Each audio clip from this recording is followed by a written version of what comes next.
Hello, both sides of the conversation family. We welcome you to this virtual space crafted especially for you. My name is Jada Curry, and I'm both sides of the conversation's marketing director and graphics design specialist. I want to take some time to ground us all as a community into this space we are about to open up in, so let's go through our community standards. Both sides of the conversation is providing a safe and honest space for open conversation, so we ask that you all be respectful of that. We also ask that you be respectful of each panelist, host, and participant. We do encourage healthy debates and conversations. Don't personalize anything with anyone. This includes name-calling, bullying, trolling, or shaming. This will not be allowed or tolerated. Your perspective is yours. It is not a prescription. You do not have to agree, but show respect. These community standards apply to all of our live shows and any virtual spaces that we hold on social media, including YouTube, Facebook, Twitter, or Instagram. We want to make sure that we are caring for each other as a community. This is our priority in all of our endeavors as both sides of the conversation. With that being said, I hope you enjoyed today's show and continue to stay in touch with us via YouTube, Facebook, Twitter, Instagram, or all of them. All right, thank you for listening and see you soon.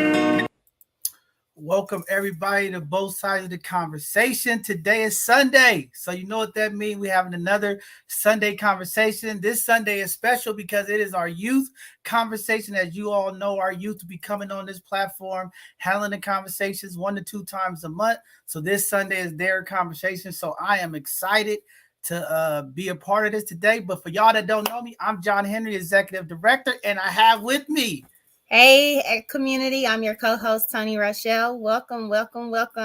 Man, we are excited. Thank you, Tony, for being here. We have our young folks, so we are pumped up today. Before we get through our road announcements and some of the things that is going on in the community, first want to just say what a phenomenal job communities did across the Bay Area this weekend of cleanup community. Once a month, these community cleanups are happening. So first, just want to say to all of the volunteers and folks in the community that went out to clean up our communities, very, very important stuff. You only feel good as everything is clean. So just great to see families, mothers, children, teachers.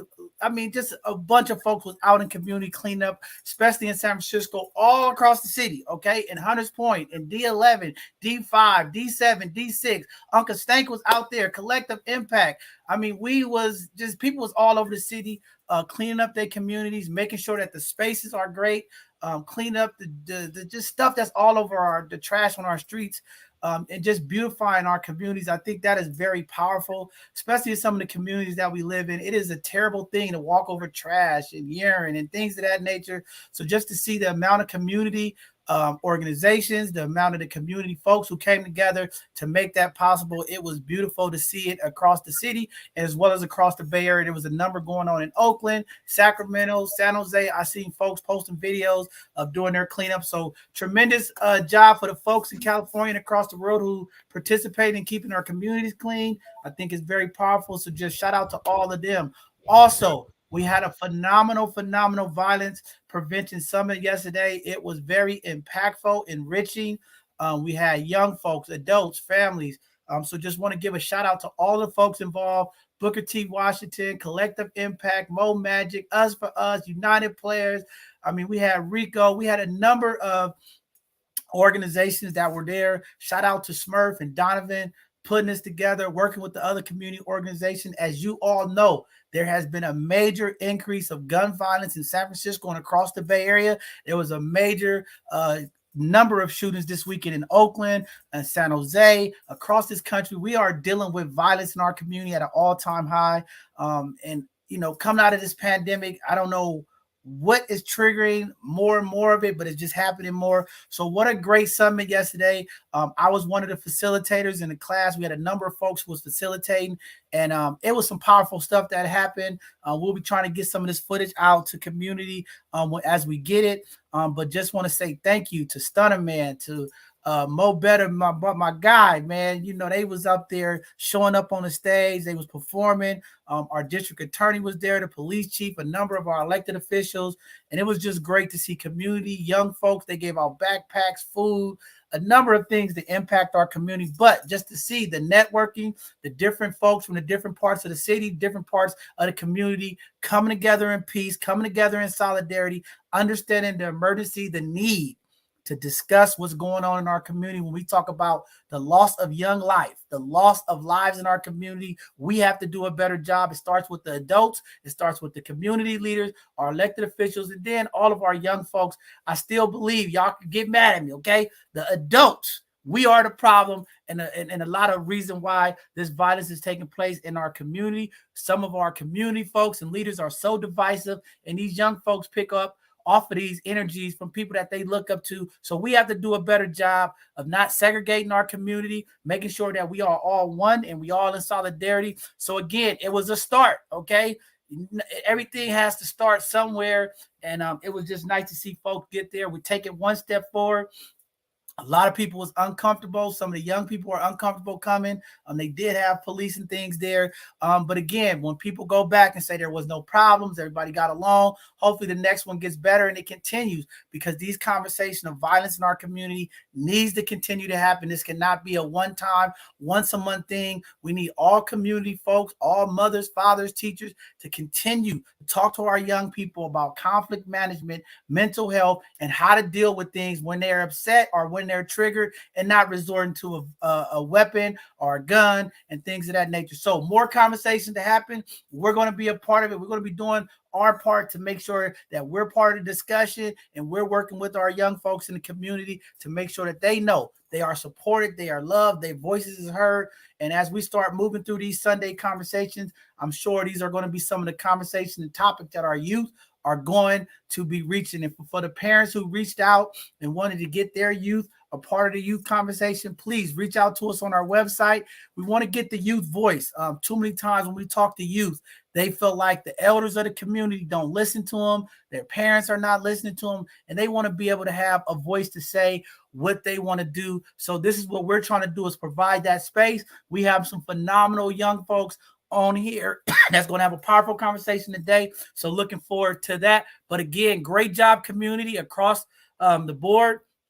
Phenomenal work going on. There was a lot of events going on in the city. So shout out to all the folks that continue to make things happen in the city, to give everyone in the city an opportunity to be involved with something. There was stuff going on at the Baby Opera House yesterday. So again, this Dreamkeeper initiative is very powerful. It is putting resources, events, and things in our community that we haven't had like this in a long time. So again, we have to always thank our mayor, our board president, Shaman Walton, Director Davis, Dr. Sy, all the folks behind the scenes that is pushing to make sure that our community get the resources, access to services, and these events that empower our community. Great healing is going on. Things is happening. So again, be patient, community. Things are coming into your district as well, because all of these folks are activating and doing the things that they need to impact community. So again, thank you all. Great to see Uncle Stank back in the community, day at a time, doing his thing as well. So just happy and community. There's a lot of conversations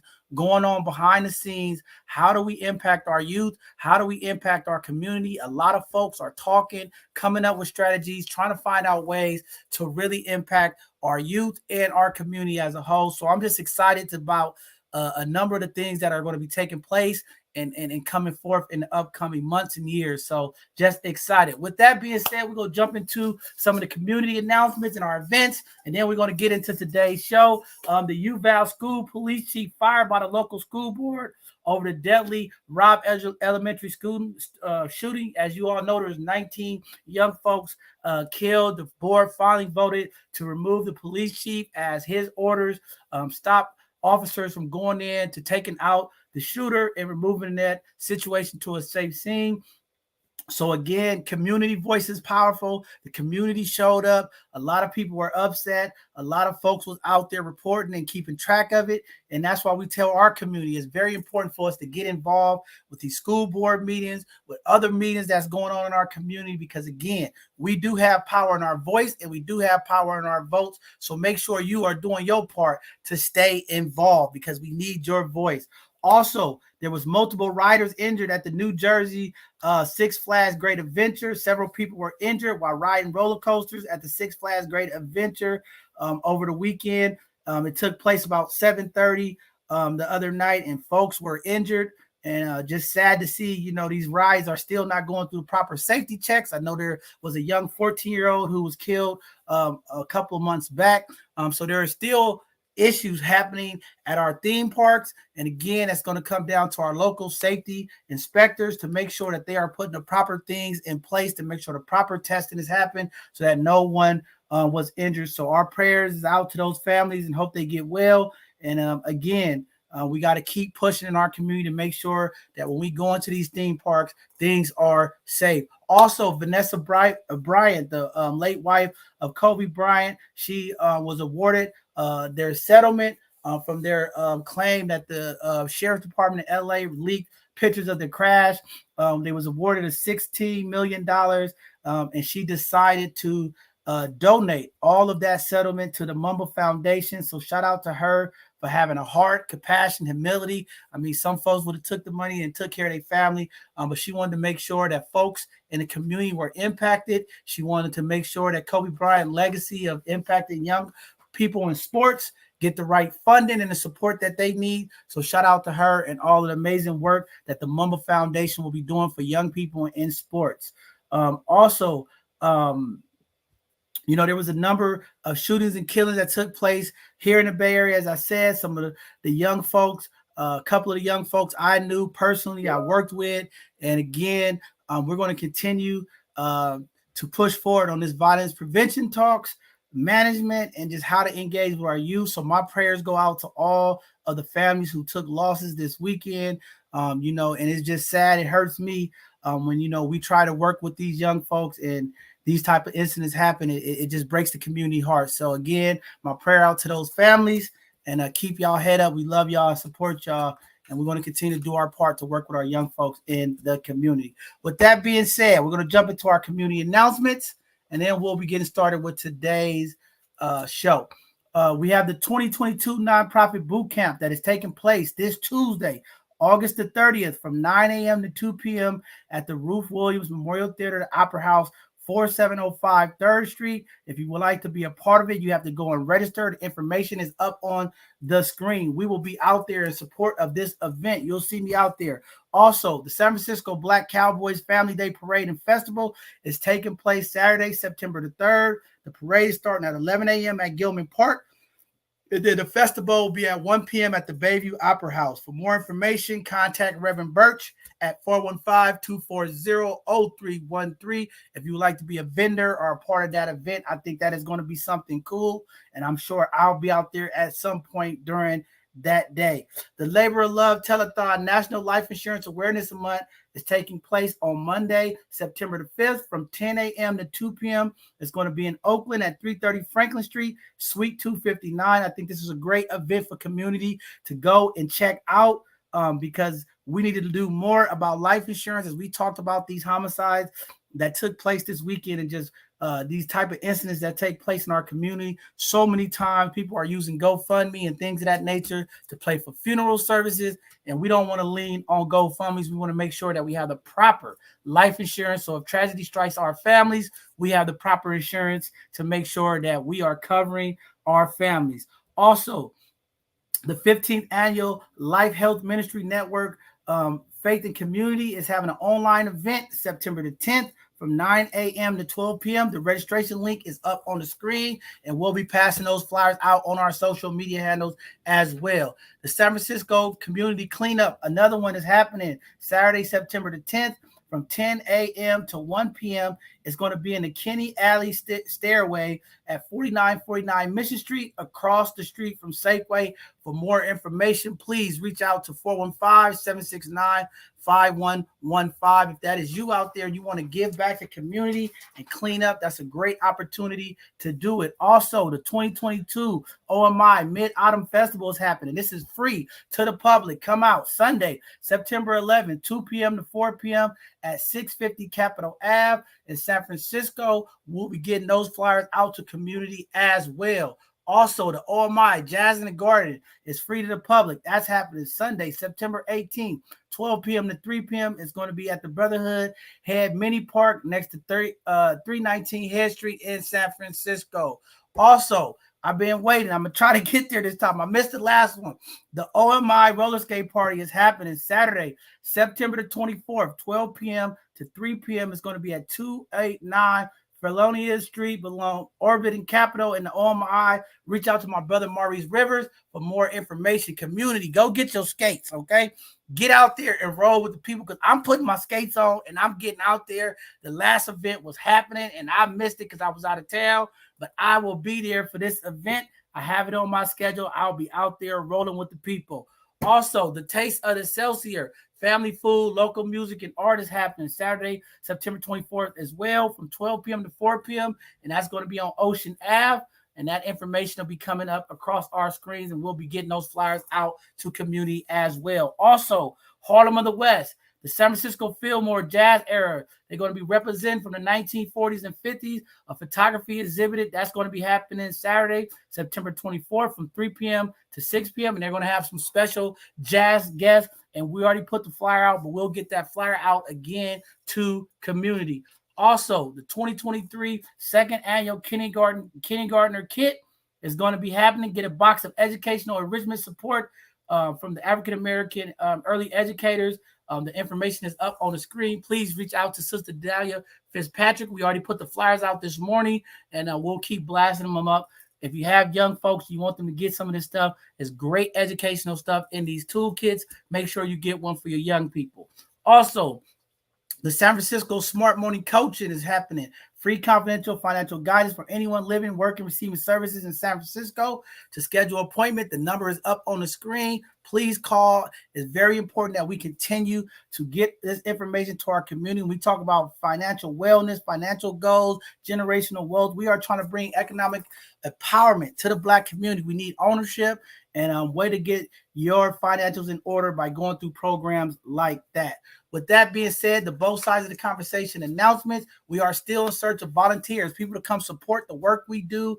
Y'all know we do so much stuff in the community, different aspects of what we do here in this digital media. But again, we are looking for talented folks. If you have a talent, a skill that you would like to bring to this platform to help impact community, because that's what we all about. Nobody a part of this team is not about community. They all about the community. So if you would like to give back, help impact, and be a part of something that's moving our Black and brown community forward, please reach out to us on our website at www.bsotc.org. Also, if you would like to support us in other ways, maybe you don't have time to come volunteer and give back to the community, you want to do it financially, you can also do it through Amazon Smile. Choose both sides of the conversation as one of your charitable organizations that you would like to donate. No extra charge to you, but every time you shop on Amazon, Amazon will give us a 0.5% of your purchases to help support our organization to move forward. As y'all know, we're trying to build capacity. We need some money, y'all. We need support. We need a location. We need a van. We need a lot of things. So every time you go on Amazon, you can help us out. And we know the ladies love Amazon. I mean, I see Amazon trucks everywhere, dropping off packages, people just buying up everything on Amazon. Please choose both sides of the conversation. Like I said, no extra charge to you, but every time you purchase something, they'll be giving us 0.5% of your purchases to help put money back into our organization. It's a great way to give back. Also, for all of the community folks, whether today's your first day watching or you know about us, maybe you didn't know we had all of the social media handles, please go follow us on all of our social media handles. Go subscribe to our YouTube page. Go to our website. Sign up for our newsletter. Check out our TikTok. Check out our Instagram. Check out some of the stuff that we're doing to impact the community. Stay in touch with us. So anytime we go live, you see us at any events, or you want to be a part of what we're doing out in the community, you could get the update and a notice through those social media handles. So check them all out at Both Sides of the Conversation on all social media handles. With that being said, next Tuesday is our next live show. We're going to have another Hidden Gem segment. And y'all that don't know, our Hidden Gem segment is every Tuesday from 7 p.m. where we highlight Black and brown businesses. Also, we highlight community leaders, organizations, folks that are doing positive things to impact our community. We bring them on Tuesday and we highlight them so the rest of our community can have a face, a name, who they are and what they're doing so that they can get involved, or you can support them or their businesses as well. So please, if you know somebody, maybe it's a young person that's just doing great with their academics. Maybe it's a Black business that just opened up and they need some foot traffic in there. Or maybe it's just somebody that's just impacting our community. Make sure you nominate them. You can nominate them yourself. Go to our website. You can nominate somebody and say, Both Sides of the Conversation, y'all need to highlight this person because they are doing some phenomenal things in our community, or they have an amazing business that Black folks need to know about. Go to our website, nominate a hidden gem or a hidden gem business on our Tuesday show. Also, next Thursday is our Educational Thursday. For y'all that don't know, every Thursday, we bring on a PowerPoint presentation from somebody in the community that's doing something positive, that want to give information or education awareness back to our community. Every Thursday, we have an Educational Thursday. If that is you, maybe you work for an organization, maybe you work for some elite corporation, and you got a PowerPoint presentation that's powerful information for our Black and brown community. You want to teach our community about what's going on and get ahead of the curve. Please, we encourage you to sign up. Come on our Educational Thursday and do a presentation to help educate our community. And then every Sunday, y'all know today, we have a Sunday conversation. Okay, it's from 2 p.m. We have different topics, different things that we're talking about to combat some of the stereotypes and some of the taboo things that take place in the Black and brown community. It starts at 2 p.m. every Sunday that we are on live. Only time we're not on if something goes on or guest counsel. That's the only time we're not here. But other than that, 3 o'clock. Okay. I know y'all like, wait a second. You said 2 o'clock for Sunday conversation, but today y'all started at 3. Our youth conversation starts at 3 p.m. So whenever we have a youth conversation, they start at 3 p.m. Also, you know, this is the time of the year where everybody's excited. It's football season. It's basketball season coming back. It's baseball playoff. People are going wild about sports. Y'all know in the Black and brown community, we love our sports. We love our Niners. We love our Raiders. We love our Cowboys. We love our Cowboys. I don't want to hear about the Cowboys. But Dallas Cowboys. We might be making some programming changes this year just to kind of work with community. I know a lot of community folks reached out to us and said, hey, man, y'all doing y'all show right in the middle of kickoff. So we're going to play with it this year. We're going to look at maybe changing some of the times or doing some of the different things. We haven't finalized it yet, but we know every year during football season, our 2 o'clock hour, our viewership goes down because everybody's watching the Niners or the Raiders or the Cowboys. But we're going to try to figure out how we can adjust the time for everybody. We're going to try it this year and see. We also like to support and uplift Alive and Free and a number of the other podcasts that we are close with, and we don't like to go into their time because we want people to support everybody. But we might be making some changes when it comes to Sunday, maybe switching to 4 o'clock on Sundays to give everybody that get morning games and evening games an opportunity to still watch our show and participate. So we'll try it out. We'll let you know as we get there. But we are looking at changing some of the program hours just during the football season so that our people can enjoy their Niners, their Raiders, and the lousiest team ever, the Dallas Cowboys. All right. With that being said, enough of me, more of y'all. I know y'all hate me talking. I was out and everybody's like, we don't want to hear from you. We want to hear from Pretty Tony and we want to hear from you. So with that being said, enough of me. I've said enough. I've updated the community with all of the announcements. With that being said, I am going to go ahead and bring it up to our powerful youth, Both Sides of the Conversation team. These young people are brilliant. They come from San Francisco. They come from the Bay Area. They are in college. Some of them are still here. They are doing positive things to impact our community. And we can't just talk about we support youth without not letting the youth have their voice heard. So with that being said, we're going to bring up our leaders of the Both Sides of the Conversation youth, Brother Devin Ward and Miss Nia. They the leaders of this, and they're going to introduce the rest of the team and all the folks that's coming on today and talk about today's topic. With that being said, turn it over to y'all. Good evening. Do y'all thing, young people. How's everybody doing? I just want to say go Niners first of all. But welcome. I'm Devin Ward for those who don't know. Hi everyone, I'm Nia. Um, I go to Clark Atlanta University and I am from California. I attend Xavier University in New Orleans, the Bay Area as well, and I'm 20 years old. We could bring on the rest of our guests. All right, call them up one at a time so we can bring them up. Deja Ward. Hi, y'all. I'm Deja Ward. Oh, as he just said, I go to Clark Atlanta University, and I'm also 20 from the Bay. We got Lynette. Hi, everybody. I'm Lynette Mackey. I went to Cal State Summer Coast in San Diego, but welcome to the show. Kendall Jackson. Hi, everybody. I'm Kendall. I go to Xavier University of Louisiana, and I'm also from the Bay, and I'm 19. And our two special guests, Darius and Kai. How y'all doing? I'm Darius. I go to Xavier University, Louisiana. I'm 20 and I'm from Houston, Texas. And last but not least. Hey y'all, I'm Kai. I go to Xavier University of Louisiana. I'm 20 and I'm from LA. All right, LA in the building. With that said, today's conversation is about our youth. When they transition from home and they go off to college, what is it like moving from the West Coast, going to the South, going to the East Coast, going to these colleges, living on their own, doing everything on their own?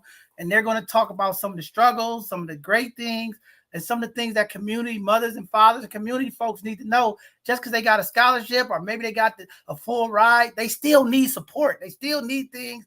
So they're going to talk about a lot of that, and we're going to turn it over to Devin them to kick it off, and me and Tony will just be jumping in and helping flow with the conversation. Yeah, so definitely, I think we should start off light. Let's kick it off with the weather, because as we all know that's a big change coming from California, especially down to the south.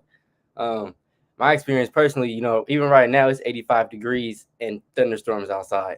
So it's like, how do you dress for that? What do you wear when it's hot but it's pouring down rain? So yeah, I'm gonna open the floor to everybody else to give a little bit of their perspective on the weather. I was just going to say, here in New Orleans, I don't know about in Atlanta, but it rains every day because it's hurricane season. So it rains every single day at the same time, every day. And so today, me and my friends had went to brunch before work, and I had my brunch fit on. It was pouring rain, like flooding on my brunch fit. And I came into work, changed my work clothes and everything, drenched. And so it's definitely different because in California, it's not like that. When it rains, the rain is different out here. It's not the same. And when it rains like all day or for a couple of days and then it stops. Out here, it rains every day. So it's definitely different. Yeah, they got that saying, when it rains, it pours. And that's true out here, for sure. Definitely. And one thing about it, you could be in one city, like I'll be in Marietta. I'll drive through Atlanta, it starts pouring. Like you drive through the rain, you drive into the rain. And it's not a little sprinkle like California. It's hard drops, like almost like hell. One thing I can bring up though is the difference in the weather is that the hurricanes. I know a lot of people from the south, they think California, like our earthquakes, they think that's a big deal. Like I take a hurricane over an earthquake any day, but it's not the same at all. Uh, Personally, for me, with the earthquakes, I've only felt one my entire life. So, to me, I'll take an earthquake over the hurricanes any day. Especially because this last Hurricane Ida, hit New Orleans, and everybody in the city had to evacuate. They said it was almost going to be just as bad as Hurricane Katrina. So that was an experience in itself, and it was very costly for a college student. So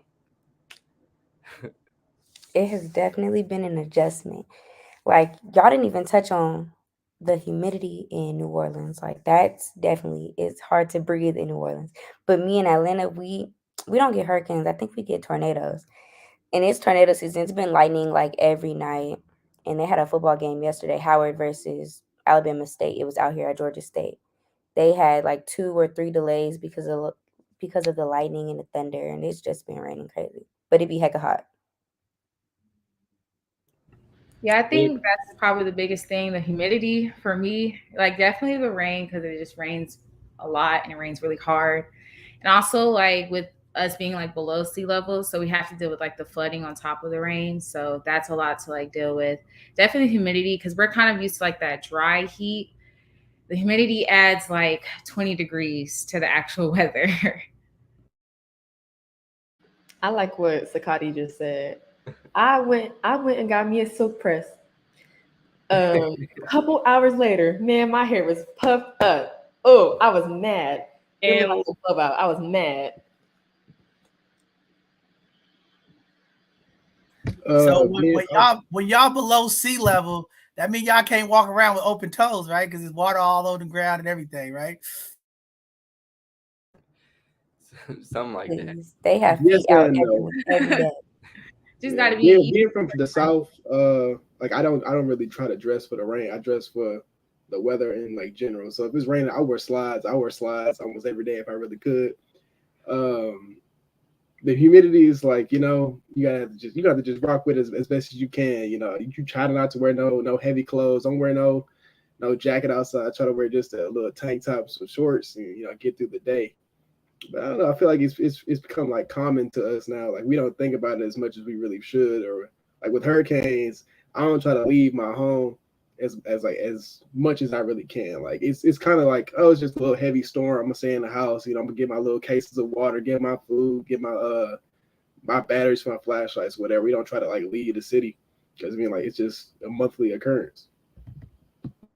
Yeah, I can say that's definitely true. I remember our freshman year, and everybody was talking about evacuating, but everybody in the city was like evacuating.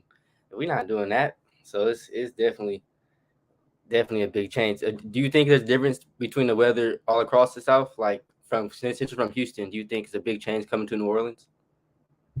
Personally, nah, it's not really a big change because Houston's just as humid as it is here. I feel like the biggest thing really is probably like the sea level difference. Like, yeah, it floods back home, but like flooding out here is a real problem. Like, you can't go nowhere when it floods out here. Like, when it rains back home, like, yeah, the drainage is pretty bad. Like, you can get stuck every once in a while, but it's a citywide problem, New Orleans. Like, you really gotta stay where you at. Don't try to drive nowhere. You gonna get stuck for sure. Yeah, I could definitely see that. So what about the slang, y'all? What y'all think about the slang and the differences in that language?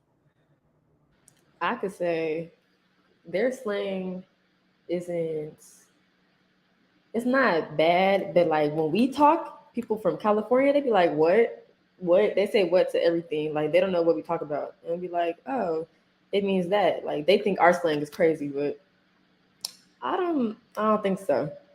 But they just not used to it. And not even specifically the whole California. Like Kai, I know you're from LA. Just Bay Area slang in general is completely different. Like we'll say a couple of weeks ago, somebody hit my car, and I was like, "Oh, I bapped." They like, "What does that mean?" It's little stuff that we say that they don't say. But then, say if somebody like we say hecka, they say in Louisiana or in New Orleans they say buku. Like that, it's buku people in here or something. And I was like, I have no idea what you're talking about. What does that mean? It's certain stuff I'd be like, I have no idea what you're talking about. It's a crazy difference. I was gonna say that about hella. Like before I came out here, I thought hella was like normal. Like if anything, that wasn't even no slang. Like that's just it's hella cold or it's hella hot. And out here they like hella. Like who says hella? Like are you slow? Like I be thinking, but they slow. Period. Somebody from Maryland tried to tell me I was using hella wrong. You don't say hella like that. I said, excuse me? I was like, what? I You was said from where? from Baltimore. Boy. He swore I was saying it wrong. Oh, you don't say it in that term. I was like, we created that. So it's definitely different, especially because words like that have like traveled. People in the north say it, people in the south say it. They just don't say it the same way we do, and they don't say it as much as we do. So everybody says stuff differently. Like slap and smack. That get on my nerves. That's the one. Yes, y'all. They say food slap. They say food slap in the South. Food do not slap. I tell y'all right now, it don't. It'd be given illiterate. Wow, that's good insight on that. One of the things that I wanted to throw out there, for you all transforming from the Bay Area or wherever you came from, living with your parents to transferring to college, was you guys homesick, or what was one of the toughest struggles or adjustments that maybe your parents didn't know or community don't know? That fear, that anxiety, leaving. How has it been to transition, meeting new people, and things of that nature? I think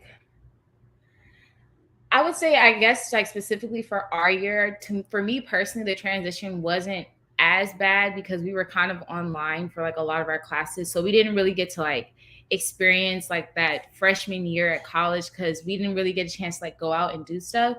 I do think like I got a little bit of like just homesickness because there's just a lot of things here that just aren't the same as back home.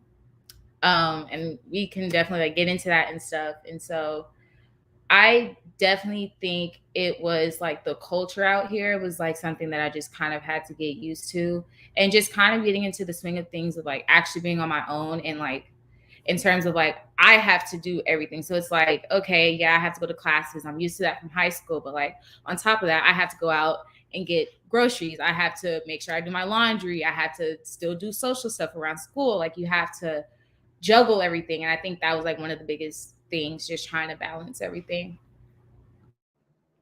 Yeah, I can definitely agree. When it came down, it was COVID since we're a year of the 24. It was COVID, so it wasn't too bad adjusting. You like you said, you do have to learn to be independent and to be on your own. But you kind of, well, me personally, I feel like we kind of got that a little bit back home. Just like when you first start driving, when you first get your license, it's learning. We get your first job, so you have to learn those things to kind of like how to budget your money and to do certain things so that you're not in the long run or looking back like, oh my gosh, what am I going to do now? It's about being prepared. But I did get homesick a little bit, maybe like close to December because it's Christmas time and Thanksgiving, so you're like, damn, I'm missing my family now. But it wasn't too bad honestly for me. I can honestly say I didn't get homesick like at all. I was bored. Like I just didn't know what to do or I didn't know where to go. I still don't be knowing where to go out here for real. But as in homesick, no, because I could call. Or if I didn't call, they would call me. They was always calling me. Yeah, the only thing was you can't ask for money no more like you used to because you would see them every day. Like now you gotta call and be like, oh yeah, what are you doing? Oh, can I get some money? I'm about to go to this party or something. But besides that, you gotta shop for yourself. I gotta go grocery shopping. Like, why do I have to go buy my own groceries? It's yeah. But homesick, no. I was just gonna say that my mom called me every day, so I ain't never miss Miss Rhonda. But having to honestly, like right now, I feel like last year as a freshman being in the dorms was a little bit different. It was a little more. It was like a smaller adjustment. So I was on my own, but not really because I still had to be back in the dorms at a certain time. I had a meal plan, so they cooked for us and everything. But really being being in an apartment is completely different. I feel like now is a real adjustment to being an adult.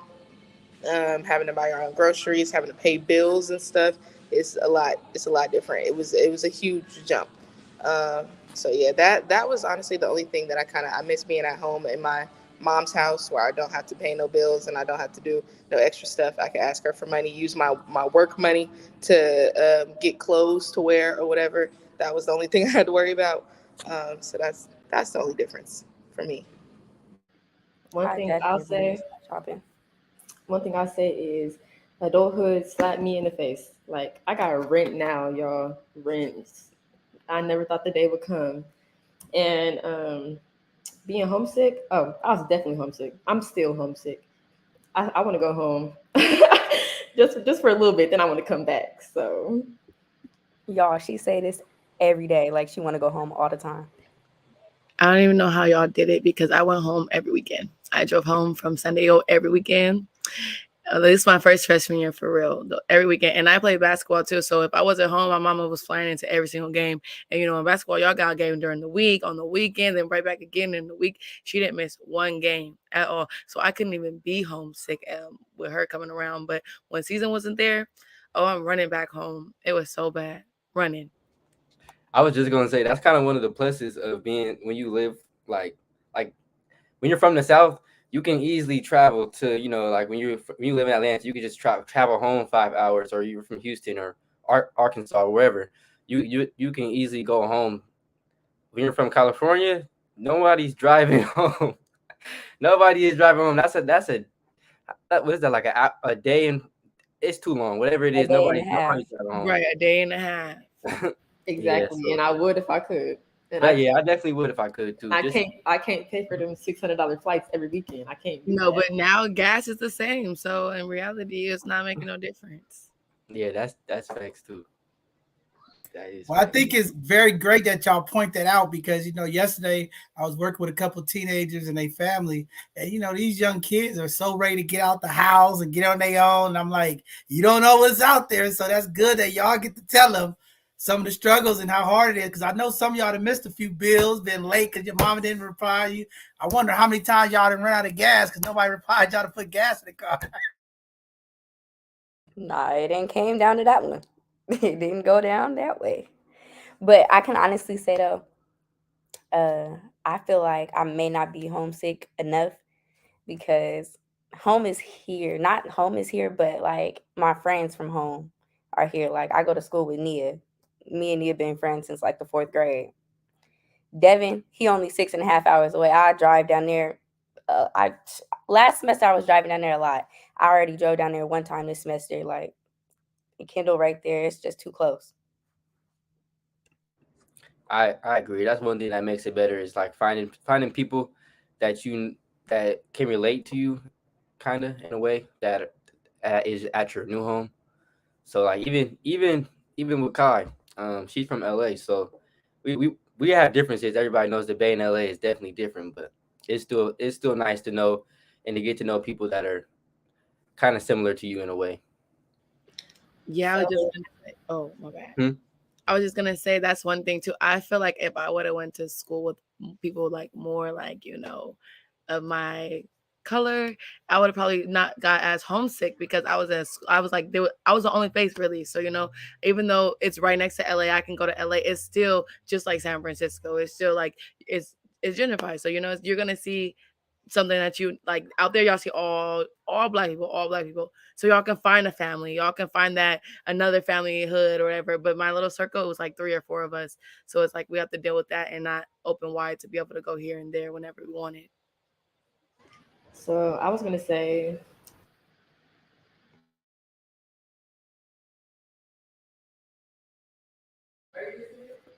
sorry, Deja talking to y'all. But I was gonna say, so for me and Deja, we came to school together. So how did y'all make that adjustment that like y'all came alone? Me personally, I came alone, and I was just talking to Devin about this. I came alone, but I I didn't at the same time. Like I met my really close friend and roommate. Now I met her a month before we got down here, and then Devin was already here. So like when you know how people get here and they meet the people that are around them, like the people next door or the people at the events and stuff, and that's how you meet your friends and start moving forward. And then you kind of have to adjust and figure out who's a real friend, who's not. Devin had came a year before and did all that. So by the time I got here, it was like there was already people. I met Darius. Miss Tiana actually had did a dinner for all of us to meet each other at one time. The first week we got here, and so I met like Darius and a bunch of other people that week, and then we moved forward from there. So it wasn't too hard to adjust for me personally, because a lot of people I met when I first got here. But then at the same time, you also go through that stage of trying to meet people and realizing, okay, I don't really want to be around them, or me and them don't click, but then me and them do click. So it's kind of hard figuring out who your real circle is going to be, and then moving forward, how you wanna adjust. But I mean, once you figure it out, you figure it out. Yeah, I definitely think finding my circle wasn't necessarily hard. I think one of the biggest things was like living in the dorms as well. And it's like when you all come in like during freshman week, everybody's trying to make friends. So it's like it's not too difficult because everybody's kind of talking to each other. And especially like if you live in certain dorm buildings with different individuals, like you guys are always like seeing each other maybe when you guys are going to the shower or like you guys are hanging outside the dorm. So it's kind of easy to make friends that way. And I think that was also like another like one of my things. Once I started getting like closer to actually coming to Xavier, I started realizing, okay, I'm going to New Orleans by myself. Like this is a whole new city all the way across the freaking country. Like I was like, I don't know, this will be interesting. But honestly, I made a lot of friends, and once again, a lot of them came from the dorm. I met Devin like through other friends, and then like once we found out like we were both from California, like it's kind of easy to just make those connections, especially like if you find people who are like from the same state. There's like a lot of clubs that are like catered to like certain states and like certain cities, so it's easy to make friends that way as well. Okay. Um, my experience was a little different since like y'all said, we came down all the way by ourselves, so I didn't know anybody. So how I met Darius was just through the way that Kai just explained, was just being in the dorms, and close proximity to people. And he had asked me, he was like, Darius, what did you say? Uh, I had heard about a party a couple hours before. I just literally came out my dorm room. I saw Devin. I want to say he was either walking in or walking out of his room. I was like, look, I'm looking for some friends to kick it with. I ain't got nobody I know out here. So let me go ahead and try to make a little connection right quick and, find me a little group to run around the campus with and go get into some stuff with. So I just went up to him and was like, hey, bro, it's a party tonight. You finna slide to? Like, what's up? You trying to go? Yeah. The rest is history, I guess. Yeah, that's exactly how it went. So it wasn't too bad trying to make friends, but like Kendall said, you do have to pick and choose who you want to hang around. Like when I first got down here, it was already drinking. It was already drinking on the first, like, what was that? The first week. It was like my second or third day, and I'm like, y'all drinking? I just met y'all. I can't be drinking with y'all. And we just met. So you definitely do have to be choosy and observant of who you hang around. Go ahead, So Tony. You now want to that jump in? y'all live in the South, do y'all call soda pop or do y'all call it soda? What y'all call it now? Because you know they call it in the South. So what y'all call it now? Soda is always gonna be soda if you ask me. Exactly. Exactly. It's always soda. Yeah, I'm See, not calling it pop. that's what they call it in the South, pop. Yeah. Another thing like that too is the accents though, especially in New Orleans. That I'm not about to try and practice the accents, but y'all know what I mean. It's hard to understand some of the words that they say. So especially when they talk fast with the accents, you like, wait, what'd you say one more time? So yeah, that's just a little different too. So, how long did it take y'all to adjust to the accent of New Orleans or Atlanta? I know every time I go to New Orleans, I love the accent. I usually pick on pretty quick. I usually pick up pretty quick. Like about a week in New Orleans, I've started to talk like everybody, like, "Hey, baby," you know what I mean. So, uh, how long does it take y'all to adjust? Me personally, I'm still adjusting. To me, they're not. I wouldn't say they can't talk, but it's hard to understand them, and they think that we talk proper, and they think we talk slow. They think we talk real slow, and I was like, we don't talk slow. We're very literate. We know how to speak. And I was like, y'all talk too fast. We can't understand. You need to slow down. I always catch myself asking somebody to repeat themselves because I don't know what they said. Now, do y'all feel like it's a lot slower in the South coming from California? Has it been an adjustment where, like, okay, we've been doing that, we know about that? Like, have y'all experienced that? I think one of the things about like being in the city, because like New Orleans is still like technically the city, I feel like it's not as slow as it could be.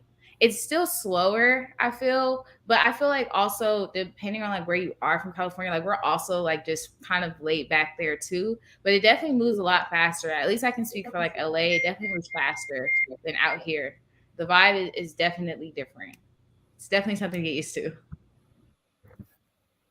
Yeah, I agree. I think like some of the cultural differences, like like every Sunday they have a second line. Like they're more in the moment, I would say. In the South, like they enjoy each other's presence, and it's like it's a more of a community type of feel. Like 3 months ago, I went to the post office, and they were walking in the post office. They were like, "Hey, whatever the last name was, Miss Johnson." They was talking about the electricity and the power went out, and everybody was more. It was just like that community feel in New Orleans. So and like you said, we are in the city, so there's a little big difference further living out more in the country. But I do think California is a little faster, but it's kind of nice to slow down. Mm-hmm. I personally feel like New Orleans is a lot slower compared to Houston back home because I'm an outside type person. Like I like going to car meets, I like going to the club. If it's a kickback party, whatever, I'm outside. Here, it's like you got to be in the know to know about it, and even then, like it's a tourist trap city, but at the same time, it's not really much for the nightlife if you ain't really going to Bourbon, if you know what I mean. I think comparing like our parties in the Bay, I haven't really like now that I'm older, I really haven't been to like the clubs out there. But of course, I feel like they're better because I know the music. But out here in Atlanta, everybody's just going to the parties to they going to show off they fits. They just going to be seen. Like in New Orleans, people don't really dress up for the parties because they're actually going to party. You have more fun at the parties in New Orleans than you do at the parties in Atlanta. So I got a question. Devin talked about drinking things of that nature. Being on college campus. How is it for you all trying to? How much of a challenge it is to stay focused on school, and really handling your business. How much distraction is it with the parties and things that's going on? I know sometimes the parents are on y'all, making sure that y'all keep y'all grades up and things of that nature. But on the campus and just day to day life, how much of a challenge it is balancing your life between school and trying to stay connected in the things that you need to do.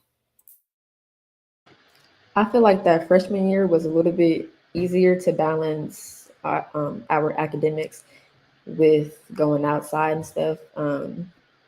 It was a bit easier because the classes are easier. It's like a freshman year of high school. But that sophomore year kicked in, that spring semester kicked in. Oh man, I was it was hard to focus, pay attention. I had to get myself back on track. I'm trying to get myself back on track now, but I mean, sometimes to balance, you just have to say no to going outside. If you got to get some work done, you got to say no, or you got to go after. It's all up to you how you want to handle it. Yeah, I definitely think it's a balancing act. Um, it's always okay to say no. Because I think that's like one of the biggest things people always feel like, oh, I have to go to every party. I feel like I'm going to miss out. You're not going to miss out on much if you miss one party. Like it's not that big of a deal. Me personally, I don't really find it too hard to balance like the whole partying and doing my academics and stuff because I personally don't really go out to parties like that. I like more like a kickback vibe. I kind of know everybody. We can just chill, whatever. So for me, it's not really that hard to balance uh, all of that type of stuff. I would say it's definitely a difference in our freshman year because of COVID. We were like bored, nothing to do. So all we had the schoolwork, you could do that in an hour or so, and then it's like, okay, well, what else are we gonna get into? But now, fast forward to now, it's it's more of a challenge. I would say definitely. I'm an outside person, so I like to experience life and see what's out there. So you definitely have to use an agenda. That's what I do personally. I use an agenda, and I use a checklist method to make sure that I get my things I need to get done, and then you go outside and you party afterwards. So it's definitely about knowing your boundaries. If you can party every weekend and still get your work done, then hey, go for it. But if you can't party every weekend and you got missing work and now your grades is dropping, then that's definitely a problem. Especially because we pay for this. So it's just like it's not high school no more. You can't just whatever. Nah, this is dollar bills that's being spent on your education, and the work got to get done so that you can get your degree, because that's what matters. So, like y'all said, saying no, yeah. Very responsible that y'all have that discipline to say no, because not a lot of people can do that, especially with a lot of peer pressure. With you guys being in another state, would you say that the people are friendlier, or like you have to figure your way out with getting to know people? How does that feel for you guys? For me, Southern hospitality is not everywhere. I know out here, I can go through the Popeyes drive-through, and I'm like, "Can I get a chicken sandwich?" She's like, "We don't have no chicken sandwich. We don't have no shrimp. We don't have no this." I'm like, "Okay, like, could you calm down?" Like, I'm sorry, but I know like they're also at restaurants and stuff. They're kind of rude. Like, I guess it depends where you go, but yeah, they're just rude. Um, I agree with you in a sense of the people, the Southern hospitality, the people who work, like people who are servers or the people the working people, that doesn't exist. That's not a thing. They don't want to be here. They close down the food spots whenever they feel like closing them down. If they don't if they don't got nothing, if they want to make the chicken, they're not making the chicken. So you get what you get, and that's what it is pretty much. But the people in the city who are not working, who are living life and or just not at the job at the moment, they're friendly. I would say the Southern hospitality exists there. But yeah, in other words, no. Do you guys think that be this generation that the y'all know what I'm trying to say, went away, or is it that it just was like the older generation, like how back in the days they used to say it's like that and it's not like that now? I feel like I've kind of seen both. Like I've seen our generation and like previous generations. Like sometimes the hospitality is there, sometimes it's not. Devin brought up a really good point with like the food, because I had to get, that's another thing I had to get used to. Like if they just close whenever they want. Like there will be times I literally pull up to a restaurant and it's closed. You pull up to like McDonald's or something, ice cream machine is broken, this is broken, that is broken. They're not gonna make it. They have an attitude. And that was definitely something I had to get used to. But I think also like with me coming from LA, I'm really used to people like not really like talking to each other. Like we will walk right past each other in the street, not say anything. We won't even acknowledge each other. Whereas here they'll like say something like, hello. And I've also noticed like the like yes ma'am, no ma'am, yes sir, no sir. Like they use that a lot down here. And I also notice like it helps like get you like that respect with individuals. So yeah. What about you, Darius, down there in Houston? How do you like the transition? All of these people from across the country crashing into Houston, crashing into Dallas. That's like the new hub. How do you adjust to all these different people coming to the city?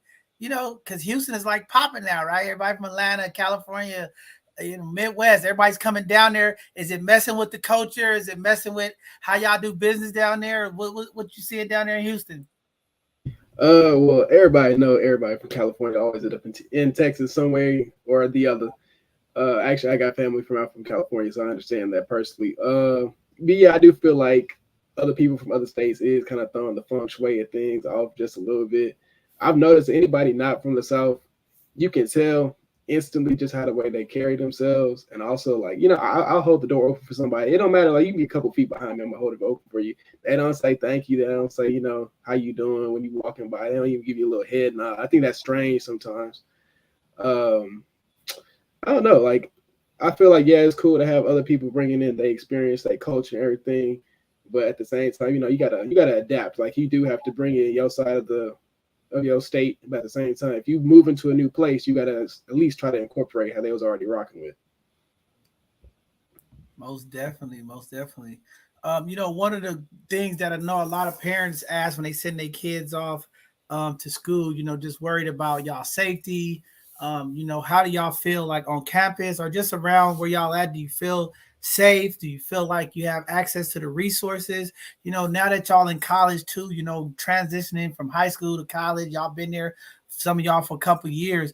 Do you feel like the resources are there at the school? Like, do they provide y'all with enough mental health services?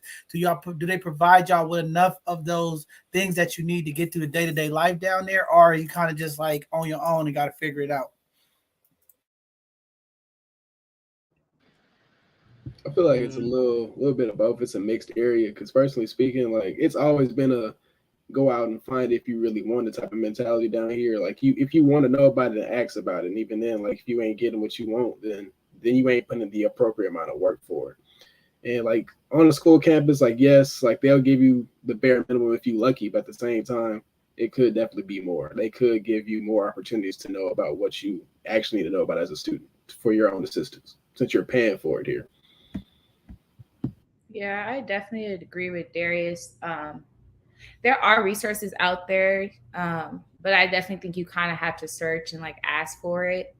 And there definitely could be more.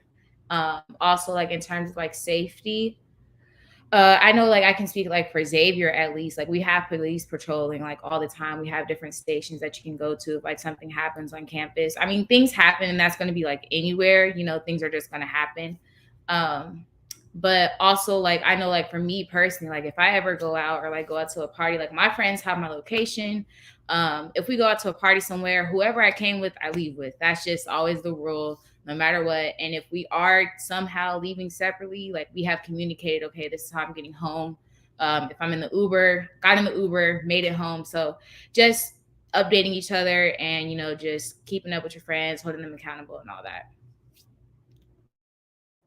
I agree. I think, yeah, on campus it could be a little bit more presentable or like offered more, but there are resources there. They have therapy, they have the health center, they have places where you can go to get career help, just little things like that. But as far as the safety in the city, New Orleans is like, I'm pretty sure number one for top homicides in the country. So it got so bad to where they don't even stop at red lights at nighttime. Like you stop and you go pretty much. So you do have to recognize that and then move accordingly out here. But like I said, as long as you're moving accordingly and doing the things that you need to do to remain safe, you should be fine. Nobody's gonna mess with you, I think. The biggest thing out here, you just gotta mind your business. Like outside, it's always people revving their engines, doing this and that, trying to holler at girls. Like you just gotta mind your business and keep it pushing. Because one thing about Atlanta is ghetto. I can say that um, at the most. It's real ghetto out here. It's people, homeless people walking, trying to get food, trying to do this and that, trying to talk to you, stopped in the middle of the street, trying to scam you or something like that. It's the water boys. Oh man, you got to watch out for them water boys because they're gonna try to get you too. But yeah, the biggest thing, you just gotta mind your business. What's the water boys? What's that? Pretty much, if you at a red light or a stop sign or something, there'd be some boys coming up to you, trying to sell water. They'd be like, "Oh, you want to buy this water, blah blah, for $1 or something." And then if you try to buy the water, they gonna rob you in the car. Oh no. Oh no. I do think part of the safety though is like because of the minimum wage, and that speaks to like their attitude when they're working down here. Like it's so low that it's just like who would work for $7.25? Who would want to do that and then have to deal with everything else that comes with working? So it's just like I don't know. I think that kind of plays an effect into the safety and people's attitudes just in the South in general.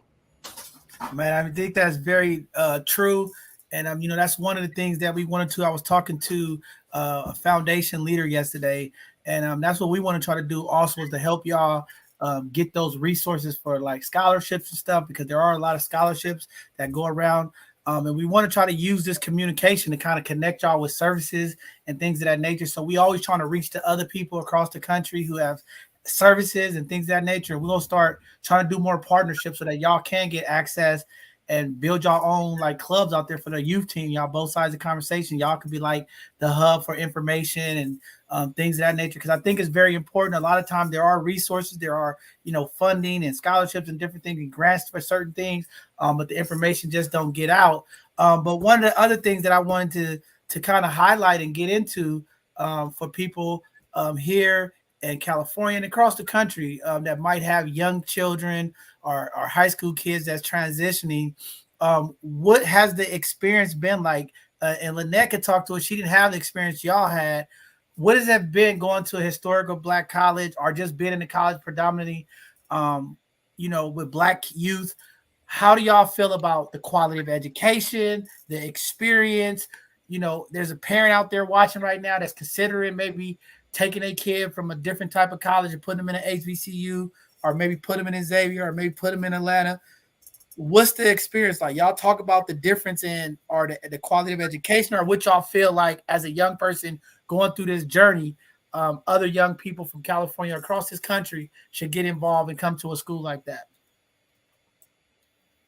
I feel like HBCUs across the country have a bad rep for their name, and you don't really know that until you get here. Um, Everything you can see it all on social media, things like that. Like all the dorms aren't ready, people don't have housing, this and that. Like it's that stuff you don't really hear about that a lot at the predominantly white colleges. You mostly hear about that at HBCUs, and it's kind of sad because people want to go here, African Americans want to go here, and y'all got a bad rep on our name now. Yeah, I definitely agree. HBCUs get a lot of like bad and like negative attention. A lot of times they kind of highlight like what we're lacking and not necessarily like what we have to offer. Um, I know there's a couple times even I was like, okay, you know what? I don't know if I'm too sure about this. But I'm actually really happy I stuck it through. I think another thing is like a lot of HBCUs are lacking that funding that they need to be able to do certain things, or the funding is just not going where it needs to go. Um, but I will say it's definitely, I've always known that I wanted to go to an HBCU like since I was in high school. And I'm really glad I came because I think one of the biggest things is the culture. Like the culture here, you're not going to get anywhere else. And I think that was another thing that I was really happy about is because like in LA, we're kind of a melting pot. There's just a lot of different things. Of course, you have your specific areas where certain people live, but I think the city itself is just a lot of different people. Whereas when you come to New Orleans and where a lot of HBCUs are, it's predominantly Black areas. So I think that's like one of the biggest things. Another thing is just like also the classes themselves. Me personally, I'm a psych major, so I take a whole bunch of psych courses, and I'm also a sociology minor. So, the sociology, and I think one of the biggest things that they kind of like incorporate race and just like our experiences into the curriculum, which I feel like you wouldn't necessarily get at a PWI, or I feel like they cannot connect in the same way that a lot of the professors here are able to do. I love that, Kai. And that's what I wanted. That's one of the questions I was going to ask. Like, how do y'all feel like just being around y'all people? Because where y'all at, it's Black everything. And it's not like that in California predominantly. So how is that feeling? I heard you, Kai, but I would love to hear from the rest of you. I think it's dope to just to see and experience different types of Black people. Like it's talking about stereotype like all Black people are the same, but really just not. It's it's all types of Black people. So I think it's dope just to see that, especially in New Orleans, like you said, with the culture. They second line. They just do things differently. They have drive through daiquiris down here. They have it's I can go on and on. Honestly, it's a long list of things that are just different, but it's dope to see that that culture. And as far as the quality of the education, I think at an HBCU you're still gonna you're gonna have those trials and tribulations that you have to go through, and that kind of sucks because we are an HBCU and we want to produce the best way that we can. But I think if you look at it as a way like it's going to prepare you for the real world, because the real world isn't going to be just all sunshine and rainbows. So, and that's kind of what an HPCU prepares you for. Is like you guys said, when you have a question or you have something that you need, you have to go and get it. Kind of like closed mouth don't get fed, pretty much. So, yeah, I think that's cool. Devin, I am worried about you. I'm going to talk to you. You've been talking about alcohol all day long. I Look got to at check him, on you. John. I got to check on you to I'm make sorry. sure you're not He's just alcohol. giving the people No, just being in New Orleans. people the information. Being in That's New all. Orleans, That's all. that's is prominent down here. He said We know, we. Devin. We know it's a party city. We know. I'm just giving you a hard time. But that's the culture everywhere though. I mean, the college drinking culture is there. Like For sure. everybody drinks. It's kind of crazy, but I mean, it's bound to happen. Now, did y'all have to experience any hazing or anything down there? You know, they talk about that a lot in the Ivy League colleges where young people come in. There's a lot of hazing and things of that nature. Do y'all feel any of that, or y'all think that's just for other youth? Definitely others. Yeah, that's for definitely the white folks' business. Ain't none of that HBC. We as non-hazing organizations. Ain't none of that included in the syllabus. Yeah, the only thing that they will do, I know that there's a pajama jam every year, pretty much for the freshmen, but you're not supposed to wear pajamas. Only the freshmen show up with pajamas, so they won't tell you about it. Like I almost wore pajamas last year. I was upset. I didn't, though. I didn't, but I almost did. Yeah, I can't really speak to too much towards the hazing. I don't think Xavier really has much of that. Yeah, like you guys said.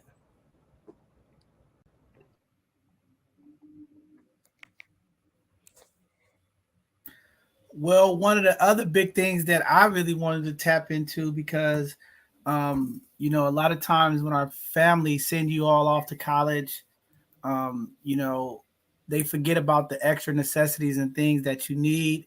And this is really a call for you all to speak to community.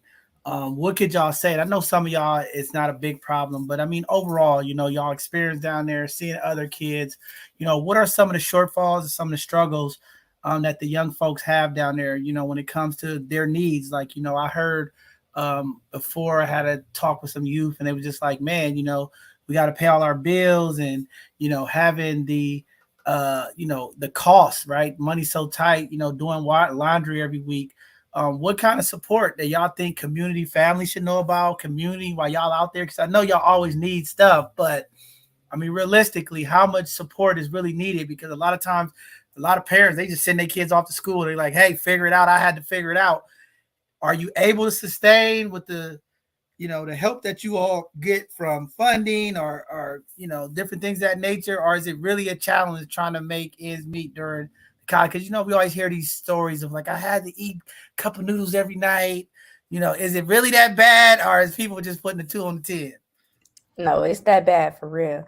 You need to give your child at least $100 a week. I'm not gonna lie, it is hard. Everything is expensive. Food is expensive. The caf food really not all that good. So you paying $3,000 for unlimited swipes in the caf, but you only going if that once a week for Fried Chicken Wednesday, which I don't even be going to. You got to you set up an allowance, and I just don't know, at least $100 a week. I think the term broke college student is true. That is true. Like if you're not an entrepreneur here, if you're not doing hair, nails, makeup, whatever, or if you don't got no job, you're broke. You're broke. And it's real. Yes, we are eating noodles. Yes, we gotta go grocery shopping. And I'll be running out of groceries in 5 days. I gotta go again. And I'm upset about it. I'm upset. Yeah, And when you I'm go shopping for the week when I go grocery shopping. you realize how expensive everything is. Like everything really starts to add up. Like now I understand why mom would get mad when I would throw stuff in the cart. Like I get it now because you realize you really like everything and you don't realize like what you need until you literally don't have it. Like this year I'm living off campus and I have like my own place. And it was just like little things like tools and a paper towel rack and a toilet thing, like just little stuff. Like you don't realize like you need all that stuff until like you really are on your own. um, I feel like in terms of like food and stuff, I mean, you can find some places that are like pretty reasonable. I think like out here, food places aren't too bad. Like they're pretty reasonable in terms of like price, and the food is pretty good. The calf can be hit or miss. I think that's anywhere you go. You just got to catch them. Fried chicken Wednesdays, fried fish Fridays. It kind of just depends. But yeah, definitely at least $100 a week for sure. Like you're always paying for something. Everything 150. 150, honestly. Like if you want to be a little comfortable, If you're feeling 150. generous. Yeah, yeah. I think y'all plotting. Y'all set this up, didn't y'all? Y'all set that up. No. Nah, We they need it speaking the one real day. though, because it literally is always something. Like that saying is literally always something, and it's more than just like household items. Like what about the dentist? You still got to get your teeth cleaned. You need a haircut. Food. If you have a car, that's just a whole nother expense. You got to get the oil change. You got to check the tires, the gas. It literally is always something. So support that really goes a long way. And then parents love to say, well, apply for these scholarships. Why are you applying for no scholarships? Like, okay, we are applying for scholarships, but you don't, and then half the time you don't hear back from the scholarship. So it's just like it get hard out here. It really do. And the cup of noodles, I'm not eating cup of noodles every day a week. I'm not doing that. So I'm gonna find different avenues to fulfill my needs. But it definitely you gonna learn how to cook. You gotta learn how to make things shake. And like I said, I was having a conversation the other day about like the sayings like it really do be food at home. Like McDonald's and Five Guys and all the other stuff, that could wait. It's food at home. You can find something to shake, something to make that's gonna be cheap and it's not gonna break your pockets because everything add up. We Yeah, know Oh God. Devin's making homemade pruno. Okay, Devin's got it homemade pruno. No, for real. I just made some cheese and some cheese quesadillas last night. Nothing but cheese and quesadilla.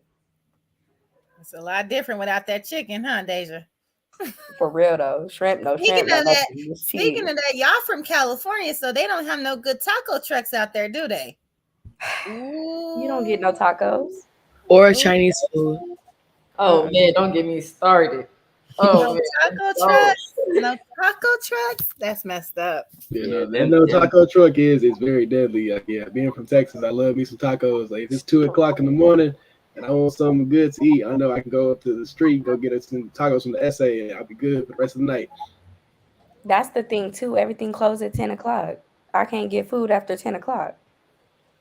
Taco Bell said they close at midnight, but you go at 11 o'clock and they're closed.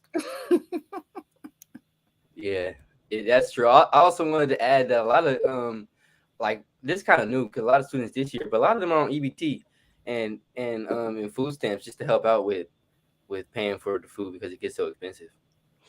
So Yeah, if Wow, you that's can, pretty. definitely apply for food stamps. That'll definitely help out because groceries take out a big portion of like the money that you have. So definitely apply. So you mean all these 50 million kids are on? If this is why my taxes is going up, no, This is why I can't get any. y'all work in the system. That's how my taxes are so high. We gotta eat. No, but I definitely understand the frustration of stuff in the South closing early. I remember in Kentucky, all of the fast food restaurants, everything in the town shut down at like 9 o'clock. I was 8 o'clock. I was so mad. I was like, I can't get nothing to eat after 8 o'clock. But talking to some of the people in the town, it's a tradition. They want to close down the fast food restaurants and make folks go home and have meals with their families and things of that nature. So it is kind of a Southern tradition, but it is frustrating because I've traveled throughout the South and I'm always irritated at like 8, 9 o'clock. Stuff is closed. And I'm like, what the heck? I need something to eat. But yeah, definitely it's a challenge. and don't let it be Sunday because then it's 6. So you can't do nothing about it. What if you need to go get something to make something to eat? Grocery store is closing at 9 o'clock. Why are you closing at 9 o'clock? And I just need one ingredient or something small. Another thing about the food sector though is that New Orleans specifically they have like a lot of good food spots, but they're inside gas stations.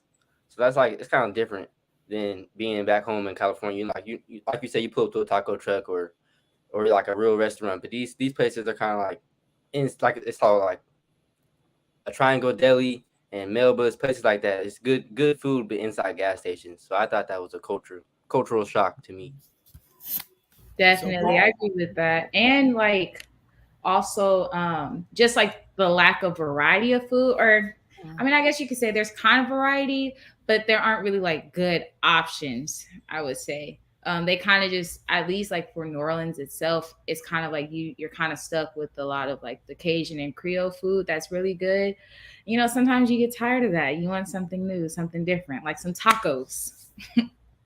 They got the vegan spots out there. They got the health stuff. Where the healthy stuff at? They They got do that. actually. They Not have not some really. spot called Slutty Vegan out here, but it's like burgers and stuff. It's good. But on to what Devin has said, we do like there's a lot of trucks that'll pull up in parking lots with their barbecue pit attached, and they'll be cooking, and people will be buying their food. I ain't never bought nothing off them because I don't, I'm from Cali. I don't do that. But it be lines in the parking lot at these people's grills. Like they brought them from home and they're cooking, selling food in the parking lot. I don't know where you been. So I need to invest in a taco shop and taco truck and bring it to all of the colleges. John, you tucking it off my. I was literally thinking like we need to get a truck. We need to move to New Orleans and be right there by the college. We go make some money. As long as y'all got it authentic, then yes. You We heard need what the I said. Bring the Mexicans. I heard you, For Deja. real. Well, you talked about culture shock a little bit, Devin. So I don't know if you guys know, I'm originally from Oklahoma City, Oklahoma, and I moved to Oklahoma City. I moved from Oklahoma City to California when I was y'all age. I was about 21. And when I came to Cali, the big culture shock for me was like, I never seen so many Asian people in my life. I thought California was like the little baby China. And then the other culture shock was like, I was used to parking lots and you guys park on the street here. And I was like, I'm never going to be able to learn how to parallel park. Like, this is insane. This is scary. What aha moment did y'all have where y'all was just like, okay, this is not California. This is not Kansas anymore. What's going on? What was your shock? When you go to any restaurant out here, there's valet everywhere. They don't let you park by yourself. It's just that for me is definitely different because I'm not trying to tip everywhere I go. Like I have to tip you. Matter of fact, I parked outside at Juicy Crab, and he talking about some. This is valet parking. I could just watch wash your car for you, and you could just, I'm off tips though. You could leave it, and but you already parked it, so yeah, you could just leave it right there. But tip me though for watching it. Like for what? It's just that, and it's just a lot of people. It's overcrowded. For me, the one-way streets. The one-way streets was definitely like a new thing. At least like downtown, like LA, we kind of have one-way streets, but here it's everywhere. And then like the actual like traffic signals, a lot of places they don't have like the little hand signal. You have to look at when the light turns green, that's when you're able to walk. So that was like another thing that was kind of like a mind trip, figuring out which streets are one ways, because sometimes they're not posted. So you just have to see which direction the car is going. So yeah, those are probably like the two biggest things for me. Another one to add to that is like they don't have a lot of left turns like with the arrow, like the ones that are I forget the technical term, but you know what I'm talking about. Like they have a lot of U turns in New Orleans, which is kind of similar to San Francisco, how it's a lot of one ways and different in and outs of the city, but it's not the same at the same time. And another thing to add is the potholes worse in Oakland. The potholes are worse in Oakland. That's the only way I can describe it. And on top of that, you have like how we said we're underwater. I mean, we're under sea level, so the potholes fill up with water so easily. So when you're driving, it becomes kind of dangerous. And another one to add is that my aha moment was they park anywhere, like on the grass. They're gonna pull up. They're gonna park on the grass. In the median, there's a grass patch. They're gonna park right there, and it's not illegal or anything. In California, you'll get a ticket for that type of stuff. So that was just a cultural shock to me. No, mine has to be. Sorry, Nia. Mine has to be in for New Orleans. How y'all run lights? How it's a law to run the light in the middle? Like I don't know how to explain it. That's stupid.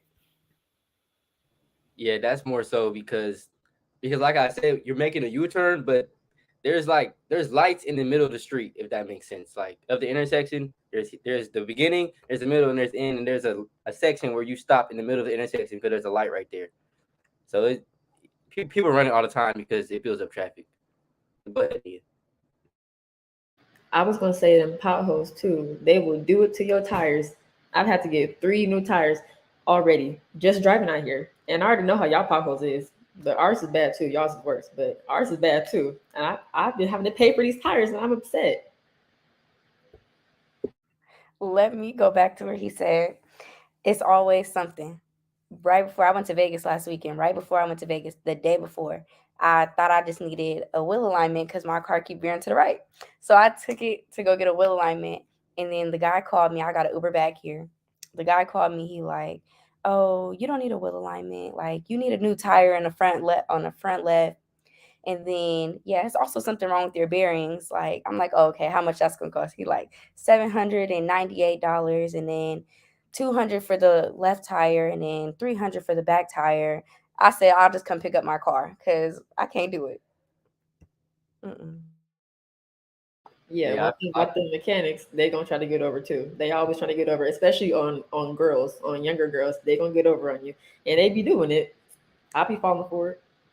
I think he was serious though, because it is something wrong with my car. But he was like, yeah, go ahead and call your dad. You can have your dad call me because I don't want you to think I'm trying to get over you. He was saying it, and I was like, So I called my dad or whatever, but I wanted to ask Lynette and Darius if it's any. I know Lynette, you said you went to San Diego. I think was there any cultural shock moving down there? And Darius from Houston to New Orleans, was there cultural shocks?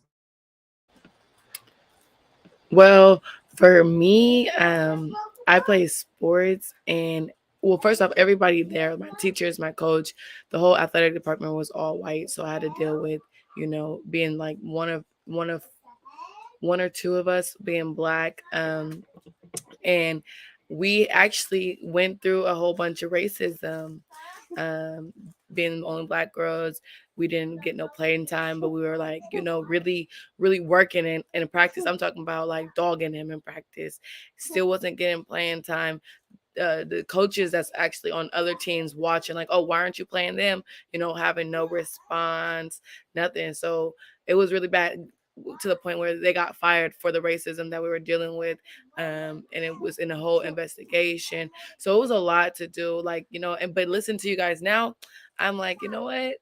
I don't know if I wanted to go to that HBC, like I kept saying, because I didn't have bad dorms. I didn't have bad food. I didn't have to worry about going to restaurants having to pay for a tip or the mechanics trying to overcharge me. I didn't have to deal with that outside of like just being in the city, but like on the campus, oh, you are gonna feel it.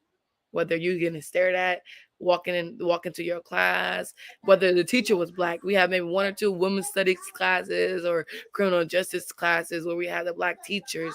But even still, you got all the white kids in the class. So now they're looking at you for answers, like when they asking certain questions. Um, just like say going to a Catholic school in San Francisco and being a black student in that school. That's literally what it was like. Culture shock for me probably came in the aspect of seeing like a lot of white folks around black people because like on my side of town, from the north side of Houston, Acres Home, it's mostly just black folks and Mexicans up there. Like you don't really see that many white people around. Like in my high school, I didn't have probably like one or two white people in the entire school. And then like in New Orleans, white folks is real outside. They talk to everybody, real friendly, real nice. They can kick it with you. So I thought that was a little bit strange. Then I guess it's not really like the city itself. It's more like the people that come down here. A lot of folks in school don't know how to fix their car. I thought that was real interesting. And I actually made money off of that my freshman year. I used to help people with their cars on campus. I just thought that was real funny that a lot of people not from the South just don't know nothing about a car. So that was another thing too. But besides that, everything kind of feels like home for the most part. It's just minor differences. I was thinking that somebody was going to talk about the roadkill, the animals, the wildness. None of that is bothering y'all. It's just the potholes and the mechanics. Okay, all right. And the roaches. But Lynette, I have a friend that goes to San Diego State, and I feel like at a PWI, it's easier to make friends, like black friends at least, because I know her black, like the black community is real tight. But here it's like everybody clicked up. See, I was thinking about that because you're right. How Darius and Devin met. That's how I met my best friend as well, who's also was on the basketball team. Like, oh, how you want to go to party? Like, where you know what's up or whatever. But then for us, we didn't have like where we could pledge, do a sorority, none of that. And if we did, we would have to go all the way to like one of our biggest campus, like San Diego State. And you're right, it's easier to find black friends because there's not that many of us. So even like if you don't get along, we gonna get along because you're black and I'm black and we all here together. But out there, now that you say that, I would think about it. It would be clicked up because there's so many of you guys. We all can't be friends now. I mean, we can say hi and bye here and there, but it's not like we're gonna have a group chat together and we're gonna be texting. So you're right. The relationship is built a lot better here because it ain't that many of us. I've kind of heard like both sides of that because I have a lot of friends like go to UC San Diego. I have a lot of friends go to San Diego State, UCLA. I actually have a friend here. She goes to Tulane. So like hearing their experience, like attending PWIs, it's definitely eye opening. Just like a lot of like little like microaggressions and just different things that they experience on campus. And I think also just depending on where you are located, that'll also determine like how you're treated.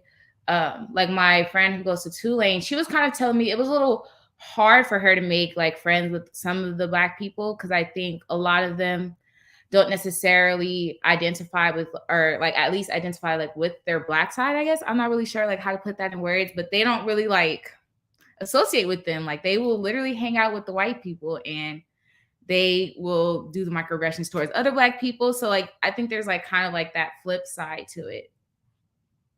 I definitely agree with that. I know when I was younger, like real younger, like 12 years old, I would always be with the white people. I'd be with the white people, I'd be with the Asians, the Mexicans. But now I'm here at HBCU, I'm like black everything, black this, black that. And it's just crazy how everything shifted like that. Now I thought you and Deja been best friends since kindergarten. I thought you said She hung out with all the Asians. We were still friends, but like that age, she was for sure. She had me around Asians. I'm not gonna lie. And they could cook.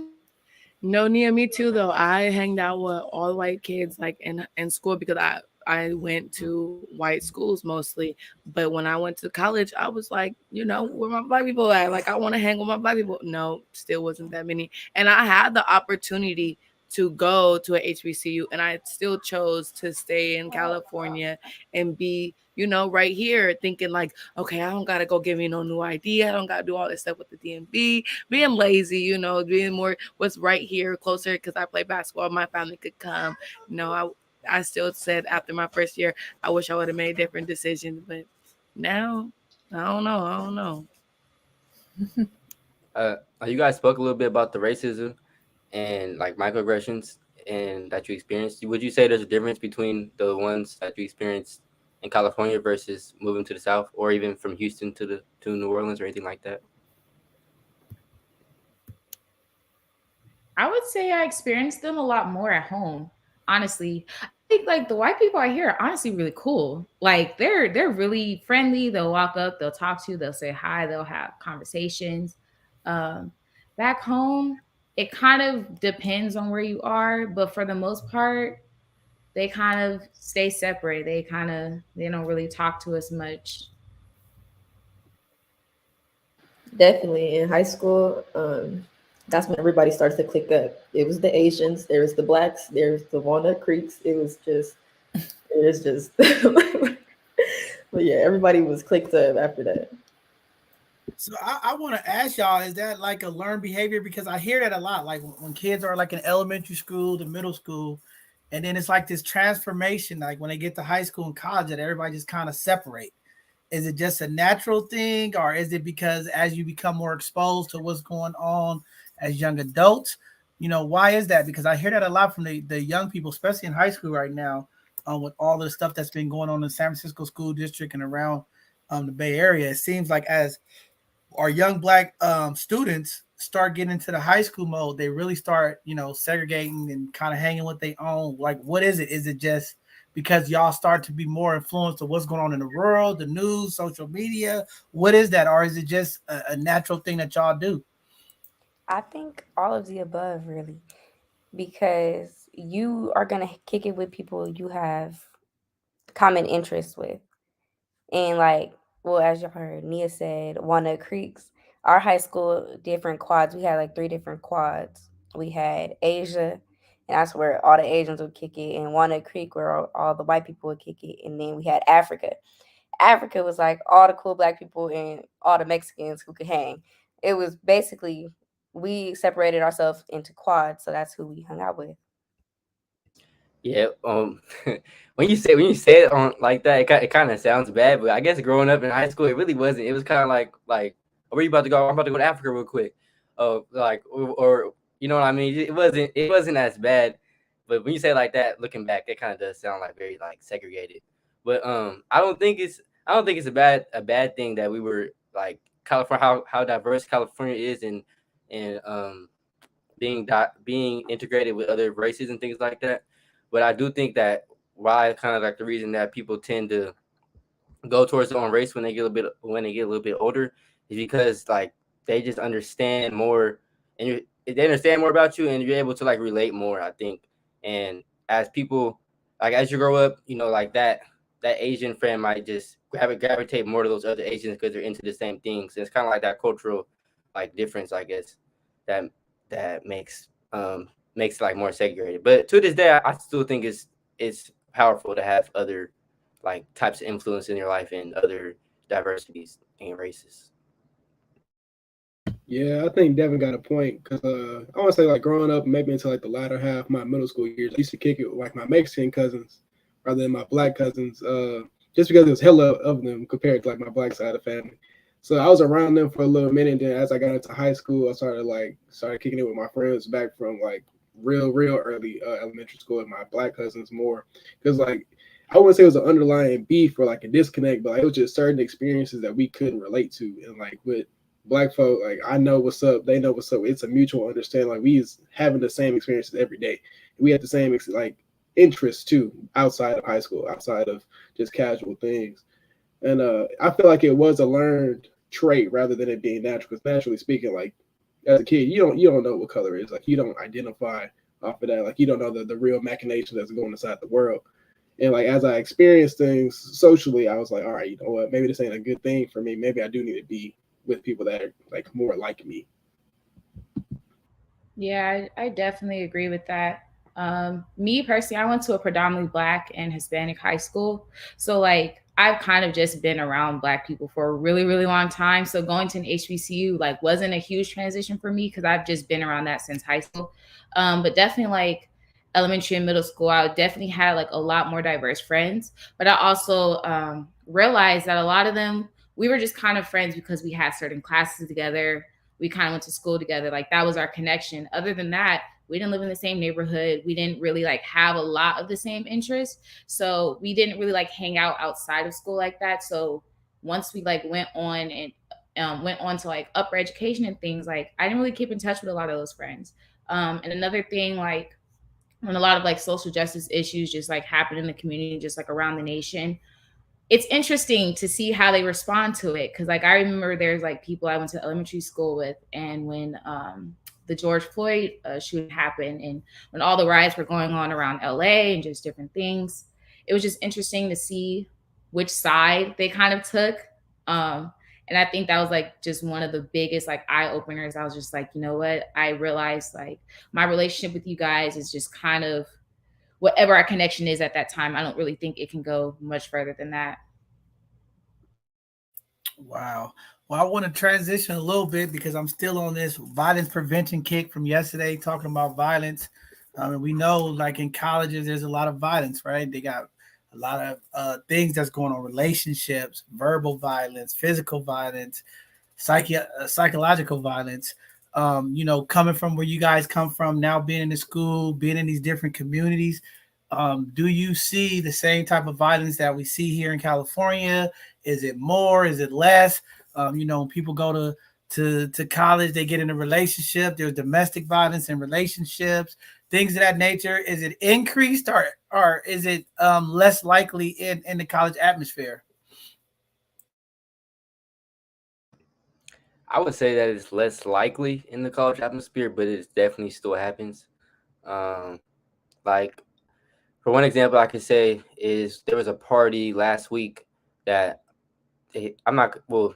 People were shooting at the party. I don't want to say it got shot up, but people were shooting at the party, which happens quite often back home in the Bay Area. So it's like there's still those similarities, but as far as if you also that party was off campus, so I feel like if you're allowed to have parties on campus, and if those parties are near to where the institution is at, it's kind of less likely to happen. But the more that you go out into the city, yeah, violence is there. I will say that with the parties out here, there is more than likely going to be security, which I personally like. Everybody can bring in certain things that they would want to if it's taken at the door. Because most of the parties are held at venues, and if it's like a house party, personally, me, I don't go because I don't want to. Um, First of all, it's hot, and then second of all, like you don't know what's going to happen, especially with it being college and not really knowing the ins and out of the city. You just have to be careful. I have to agree with Devin. I think it's less likely because most of the things at home, like the violence, is occurs by within like gangs, and you're not really funking with people out of state. Like we do have a couple like Chicago people who don't mess with each other, but it's like them, like only one of them, or and then they have Chicago friends outside that they're friends with. But it does happen, I would say. Like I went to a party last weekend or the weekend before that. It was a house party, but I had one with a couple of friends from Houston, and one of the boys, he was like, it was a lot of people outside. He was like, "Nah, bro, like we shouldn't go there. Da da da da. Like it's gonna get this how people die. This how people die." I'm like, "You're not at home. Like this is like a college party or whatever." So he didn't go in. I went in for like 10 minutes and I left.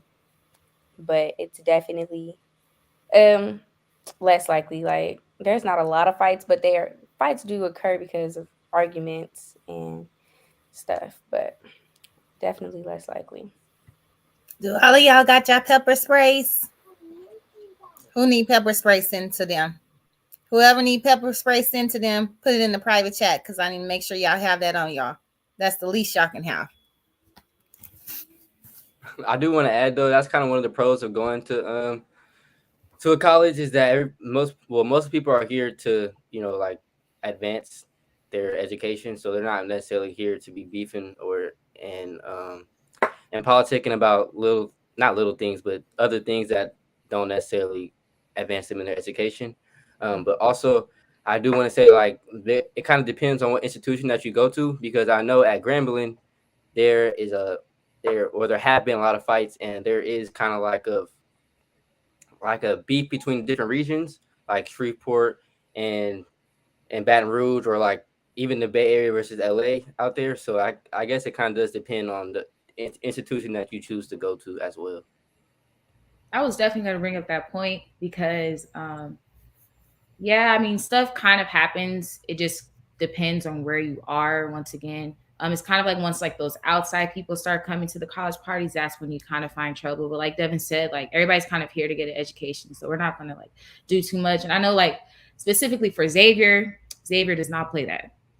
So you cannot be involved in doing too much, and especially because there's eyes and ears everywhere. You know, even when you're at a party, they're still watching you. So like you still have to be careful like of your image whenever you're out.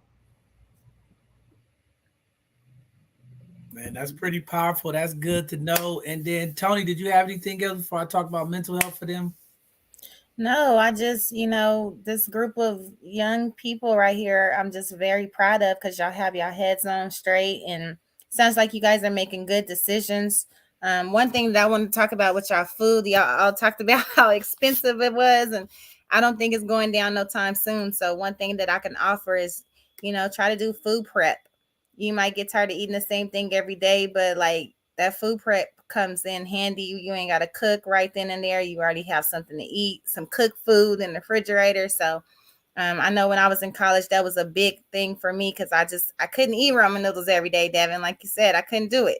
So I'm offering that to y'all, and just know that y'all have a support system back here. If y'all need something, y'all need to talk or whatever, y'all got big sisters and aunties over here just rooting for y'all. We want the best for y'all, and just keep going. So proud, so proud. Before Also, we get into go ahead. before we get into mental health, I wanted to bring up the how it's open carry out here, because that was definitely an adjustment too. Did you guys touch that? No, but thank you for bringing that up, Deja, because I had actually thought about talking to y'all, especially y'all that's in Atlanta. That was definitely a culture shock just traveling there. But please talk about how you live there and go to school there, and you see that. Okay, so when I first came out here, it was definitely like I don't think I knew. Like I knew, but it wasn't like at the top of my head. Like it wasn't something I was like thinking about. But we had went to the liquor store one night. It was first semester. We went to the liquor store, and this guy had got out. He got out his car and he was walking to the door, but he had a gun on his hip, like in his back, and he was like holding on to the stick. And I was just like, oh. But in my head, I'm really thinking like he finna rob it. And then I said something. I'm like, y'all, I was like, it might be time to cut. And they like, nah, like it's open carry out here. So it was definitely different and it's weird. Like I go anywhere and I see a gun.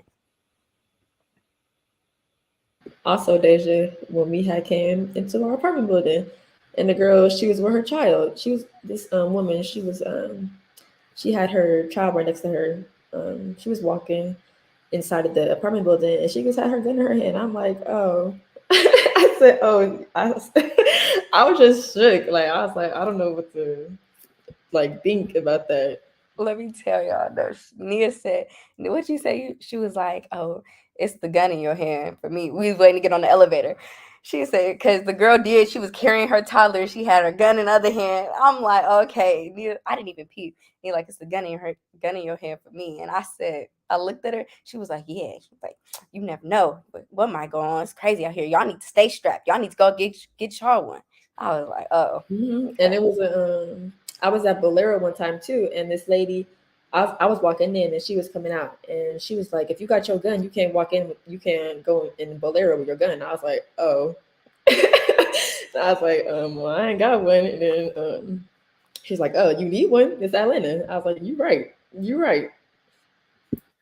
Yes, Gotta go get definitely very dangerous in Atlanta. I've got some more family that just moved down there. Everybody is open to carrying. I know for Darius, that's probably not his culture side because in Houston, I remember being 18, 19 years old. I got a lot of family members down in Sugarland, Pearland, and all of that. And I remember when I first went down there, being from California, you can't carry a firearm, let alone open and carry, let alone concealed. And I remember going down to Houston, man, and it's like we pull up to the car wash. Everybody got guns on their dashboards, on gun racks. Everybody walking around with guns. I'm like, oh my God, like what's going on? But it is definitely a culture shock if you're not used to being around guns. But I know down in Houston, Darius, you used to that. I know in New Orleans, it's a big gun culture, open carry state. And I know in Atlanta, I think they just passed, you could walk around concealed too. So yeah, typically in California, we're not so used to that because our laws are so strict out here. But yeah, it's always you go out there and it's just like the Wild Wild West, man. Everybody's carrying. And I remember when I first went out there, because I was like, went to my cousin's house. They got the front door open, the back door open. It's like 12 o'clock at night. And I'm like, man, shut your door, man. You know, I'm thinking I'm in California, like somebody might run up in your house. He like, boy, down here, I wish somebody would come through that door. You know, so everybody got choppers in the house. So, you know, it's definitely a culture shock because, you know, here in the Bay Area, you know, bipping is one of the biggest things. People breaking into cars and doing all that. And they like, yeah, down here, they don't do that. But you get your head blown off, you come doing some stuff like that down there. So the crime is definitely different. You know, they deal with a lot of different drugs and, you know, prostitution, different things of that nature. But when it comes to like burglaries and robberies, you know, those numbers are real low. People trespassing on your property and stuff. So that is definitely different. Go ahead. I will say the bit. No, go ahead, Darius. Personally speaking, I feel like every young college student, especially if you Black, you should get a gun. If you got the eligibility to get one, get one. You know, just be smart with it, do it the right way. carry yourself, and like know the laws. Like if you get pulled over, like know what situation you get into. Because if you got a gun, obviously, like expect somebody to expect you to use it. Like don't have a gun if you ain't gonna use it. But obviously, within the right context. Like be safe around the laws. The law folk always gonna be looking out for us, especially since our color. So just move differently. If you off campus, if you got an apartment, if you got a crib somewhere, have a gun. Like it's something that you need as an adult to be safe. Deja, did you just say you got bit? Yes, out here, I was so upset. I was so upset. I was on my way to a track meet, walked out, bipped everybody on the street, every car. It was like 9 cars. I was so upset. Yeah, I know it's starting to be big. I just talked to one of my folks in Atlanta. There is a lot of California Bay Area people that moved down to Atlanta. So yeah, they breaking in cars down in Atlanta pretty bad. I mean, not only are they breaking in cars, my boy's like, man, you drive down the street, everybody they getting their tires ripped off. You come back, your car sitting on crates. So yeah, in Atlanta, it's off the hook right now. It's off the hook. Y'all be careful down there. Don't forget It's the same thing happening in New Orleans too. It's just not as much, but it's getting there. But what you gonna say? Yeah, what you say, Nia? Oh, I said they steal gas too. They got the old gas socket going on down there. Gas too high. People is desperate. I also wanted to add that in addition to the gun laws, also like the marijuana laws and then the abortion laws is also just a culture shock. It's just different. So. Oh yeah, they be on the weed. Yeah, definitely different down in the South. Well, with that being said, we got 15 minutes left before we end today's show. But I did just want to talk about the mental health. But before I go there, a lot of community people are commenting, saying stuff, and I see a bunch of people texting me. Y'all help our young people, okay? Help our young people. They need food. They say they need $100 a week. Y'all support us so we can make sure these babies ain't eating top ramen every day, okay? They said they need 150. They said they need 200 a week. Apple Okay, Pay. 200. Y'all help me because they're gonna be calling me, and I'm gonna have to go ahead and break the bag for them. So, community, we need what we gonna call is to save our young people contribution pot because we're gonna pass the plate around. They need 200 a week. It's expensive, but just talking about the mental health. One, we are proud of you all. I know y'all parents. Some of y'all parents are watching. Definitely proud of you all, but. Just wanted to talk to y'all about, you talked about it earlier, Devin, about, coming out of the pandemic and just talking about y'all current state and where y'all at. How do y'all feel with mental health? Because I know it's a lot of juggling that you all are doing with school, y'all giving back to the community, and just having anxiety and different things that y'all deal with on a day-to-day, keeping up with y'all grades and going to class. How is it on a day-to-day, just getting through the school year with all of the emotional stress and different things, and I know for y'all it's hard because stuff be happening back home, family members dying, things happening, people going to the hospital. How do you all keep yourself emotionally safe? What are the things that you do to keep yourself focused and keep that mental balance for yourselves? For me personally, I just take a lot of me time. Like I go to the store by myself. I like to listen to music by myself, or I'll go watch Netflix. I just have to take me time. I like being by myself a lot of the time, and I feel like that's important. Yeah, I definitely agree with Nia. Take me time because you're gonna have different people, different organizations, just all that stuff pulling you every which way. And whatever little time you can get to just sit down, literally taking a nap is me time. Like I know I can speak for everybody. Like those college naps in the middle of the day after you finish classes or you about to go to your next class, best nap of your life. Like that will literally like rejuvenate you. Me personally, I like to go out and shop, go eat, go thrifting. I'm an artsy person, so I'm always like painting, doing something creative. So anything that will like help kind of just take your mind off school. Also, another thing is like I'll talk to like my friends and family back home whenever I get the chance, just kind of like catch up on like what's going on with them and just what's going on back home. Yeah, I feel like everybody's saying real valid points. Just find a positive outlet for yourself. That's something that you got to determine. And like whenever you feel like you finna get in the grind or you finna get yourself in a rut, just reach out to that point to where you can express yourself. And then just in all honesty, try to stay away from picking up a vice to substitute dealing with whatever you're going through. That's like I probably say that's probably one of the biggest things. Now that you left to your own devices and you ain't got your parents and stuff watching over you, like you're an adult now, or you trying to be an adult rather. Just be mindful of how you want to deal with things. Just try to find the most positive form that works for you. Don't be drinking those grenades, Devin. Okay, stay away from the grenades. I, I agree though. It hasn't. I mean, no, it could definitely be a lot. Trying to juggle like back home relationships, trying to build new relationships, school, a job, different organizations, going to the grocery store, everything. It kind of adds up, which takes a lot of time. So I think, yeah, I agree with everything you guys said. Just taking some me time to just enjoy your own presence and get and vibe with yourself. Is what I'm trying to say. So yeah, I agree. What about you, Lynette? Your me time. I know you got the baby. What you do to stay mentally balanced as you go through your journey of life? Now mostly just the me time too. Definitely with the baby. Before, I wasn't. I didn't want nobody to watch our baby. I didn't want to leave him with nobody. I'm not like one of those moms, that be had a baby. Oh, mom.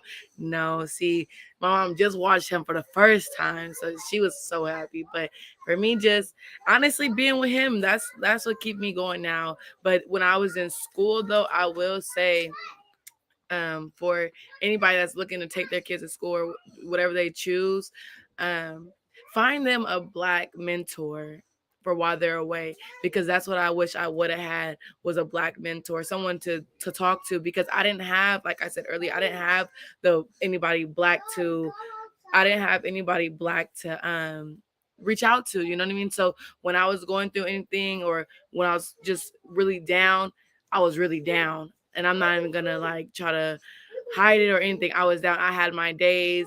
I tried to talk to a doctor. I'm like, you know what? That's not it. Y'all can't relate to me. I can't relate to y'all. So that's why I was really big on wishing I was at an HBCU, because I wish I had that environment, or that cultural behind me to lean on, but I didn't have that. So then I literally was probably in the gym all the time, just getting shots up, whether I'm by myself, or if I had to go to the gym to find some more black people, I was in the gym like shooting once or twice, and I had to go 24. I wasn't at my school gym, because I was just going to see more of the people that was putting me in those bad moods. So for school, I think it was more so just having a black mentor. And I really hope that for the community now, if once they leave and they send their kids off, if you sending them to non-HBCU, make sure that you're leaving them with somebody that they can call on FaceTime, whether it's a text here and there, a Zoom call, anything. Like, make sure they have that. Man, they're very deep, very powerful. Deja, they said you had the 550 Benz, the big body. They thought you had some money up in there. That's why they was going up in that big body. You know what I'm saying? But yeah, community. I mean, y'all have heard from our youth. Definitely, support is what's needed. Be a mentor, be a open ear for our young people who are going away, leaving their community, going to school. Be a support. We need that. We need to continue to uplift our youth.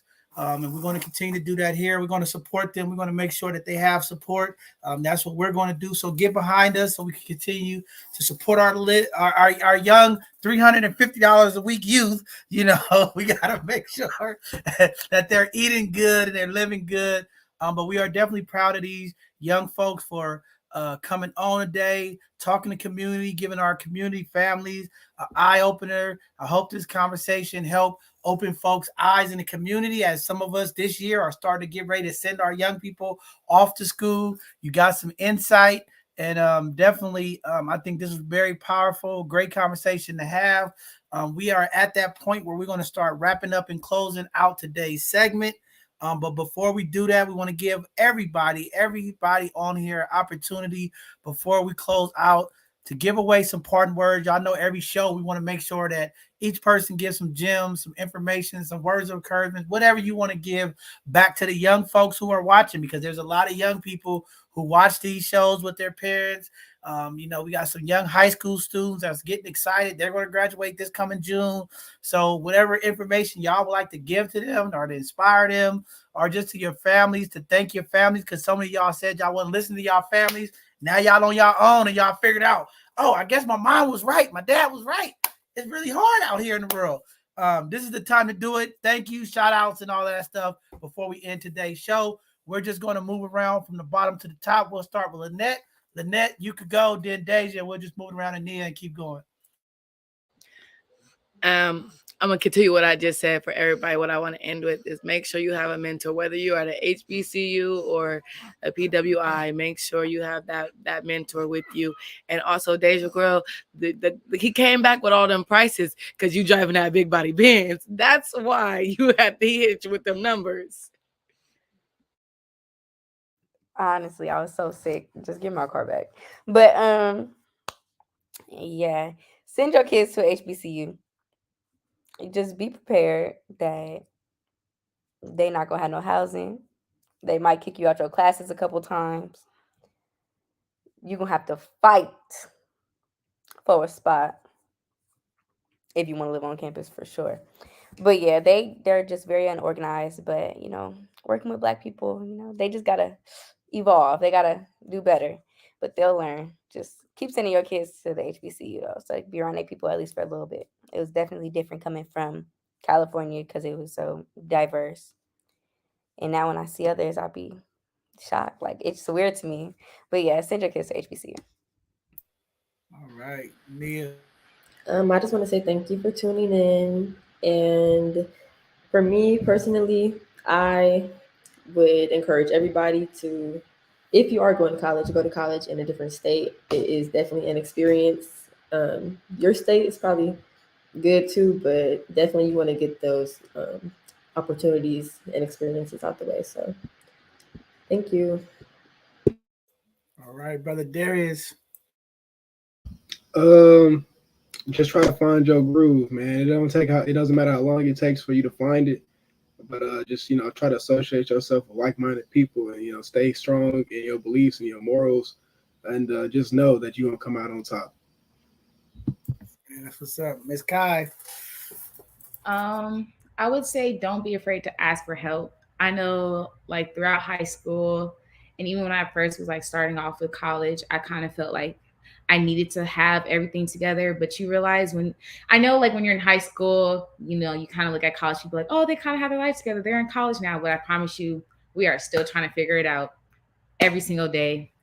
Every day is different. Every day is a remix. So we're literally just trying to figure it out. So don't be afraid to ask for help because the help is definitely there. All right, brother Devin, the hurricane maker, the slurricane maker, hurricane. I just wanted to say, kind of similar to what Kai said, but lean on the people who are there for you, your friends, whether it's calling home or your friends there because they're going through the same experiences that you're going through, similar at least. Or I just wanted to say to use the resources that are available and then make the best out of it. And I also wanted to thank Darius and Kai for coming on the show. Yes, definitely. Oh wait, I got one more thing to say. Go ahead, Dave. Not to be that one, but if you are super strict on your kids, don't send your kids off to college like oblivious. Make sure they know how to drink responsibly, so they're not coming out here going buck wild. That is true, parents. If you drink a lot, your kids watch you all your life drinking a lot. Just know when they get to college, there's a potential for them to act just like you. But no, that is true. So many times, I have a lot of friends who had to bring their kids back from the South because their kids just didn't know how to act away from home. So definitely make sure you talk to your kids, properly prepare them, understand what it's like to be out there on your own, because it is some choices that they have to make when they're out there. But yeah, thank you for saying that, Dave. Miss Tony, go ahead, Miss Tony.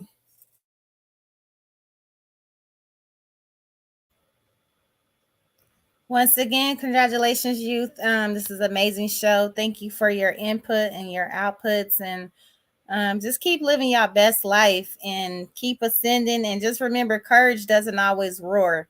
So any fear that you have, we got your back. And that's it. Well, thank you all. I'll be connecting with Devin. We'll be making our own California moonshine. Now, Y'all got all the jokes.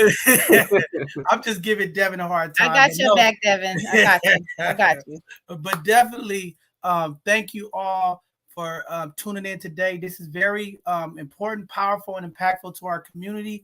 As our young folks transition, we want to make sure that we are doing the things that we need to do as community leaders, as families, to impact our young folks and equip them with the tools, information, education, awareness that they need on their journeys for school, because it is very, very important for them to ascend and continue to grow and persevere. And in life, you have to go through challenges. The only way our young people learn are making mistakes, being on their own. As parents, we try to give them all the guidance, the information that is needed. But we know that they have to go and experience life, make those mistakes, bump their heads so that they get that level of understanding and information. These type of shows are very impactful also because we want to make sure that our youth voice is heard.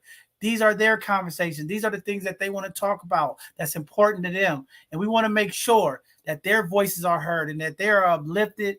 And we're going to continue to do that here at both sides of the conversation. We are looking for opportunities so that we can support them for their $350 a week lifestyle that they need in college. We're going to continue to develop programming and things that we can have for them, peer-to-peer mentor, and using them to work with our young folks who are transitioning from high school to college so that they can have big brothers, big sisters, and opportunities so when they get on the college campuses that they have somebody that they are familiar with, they can understand, and they're going to put them on the right way of a path of success.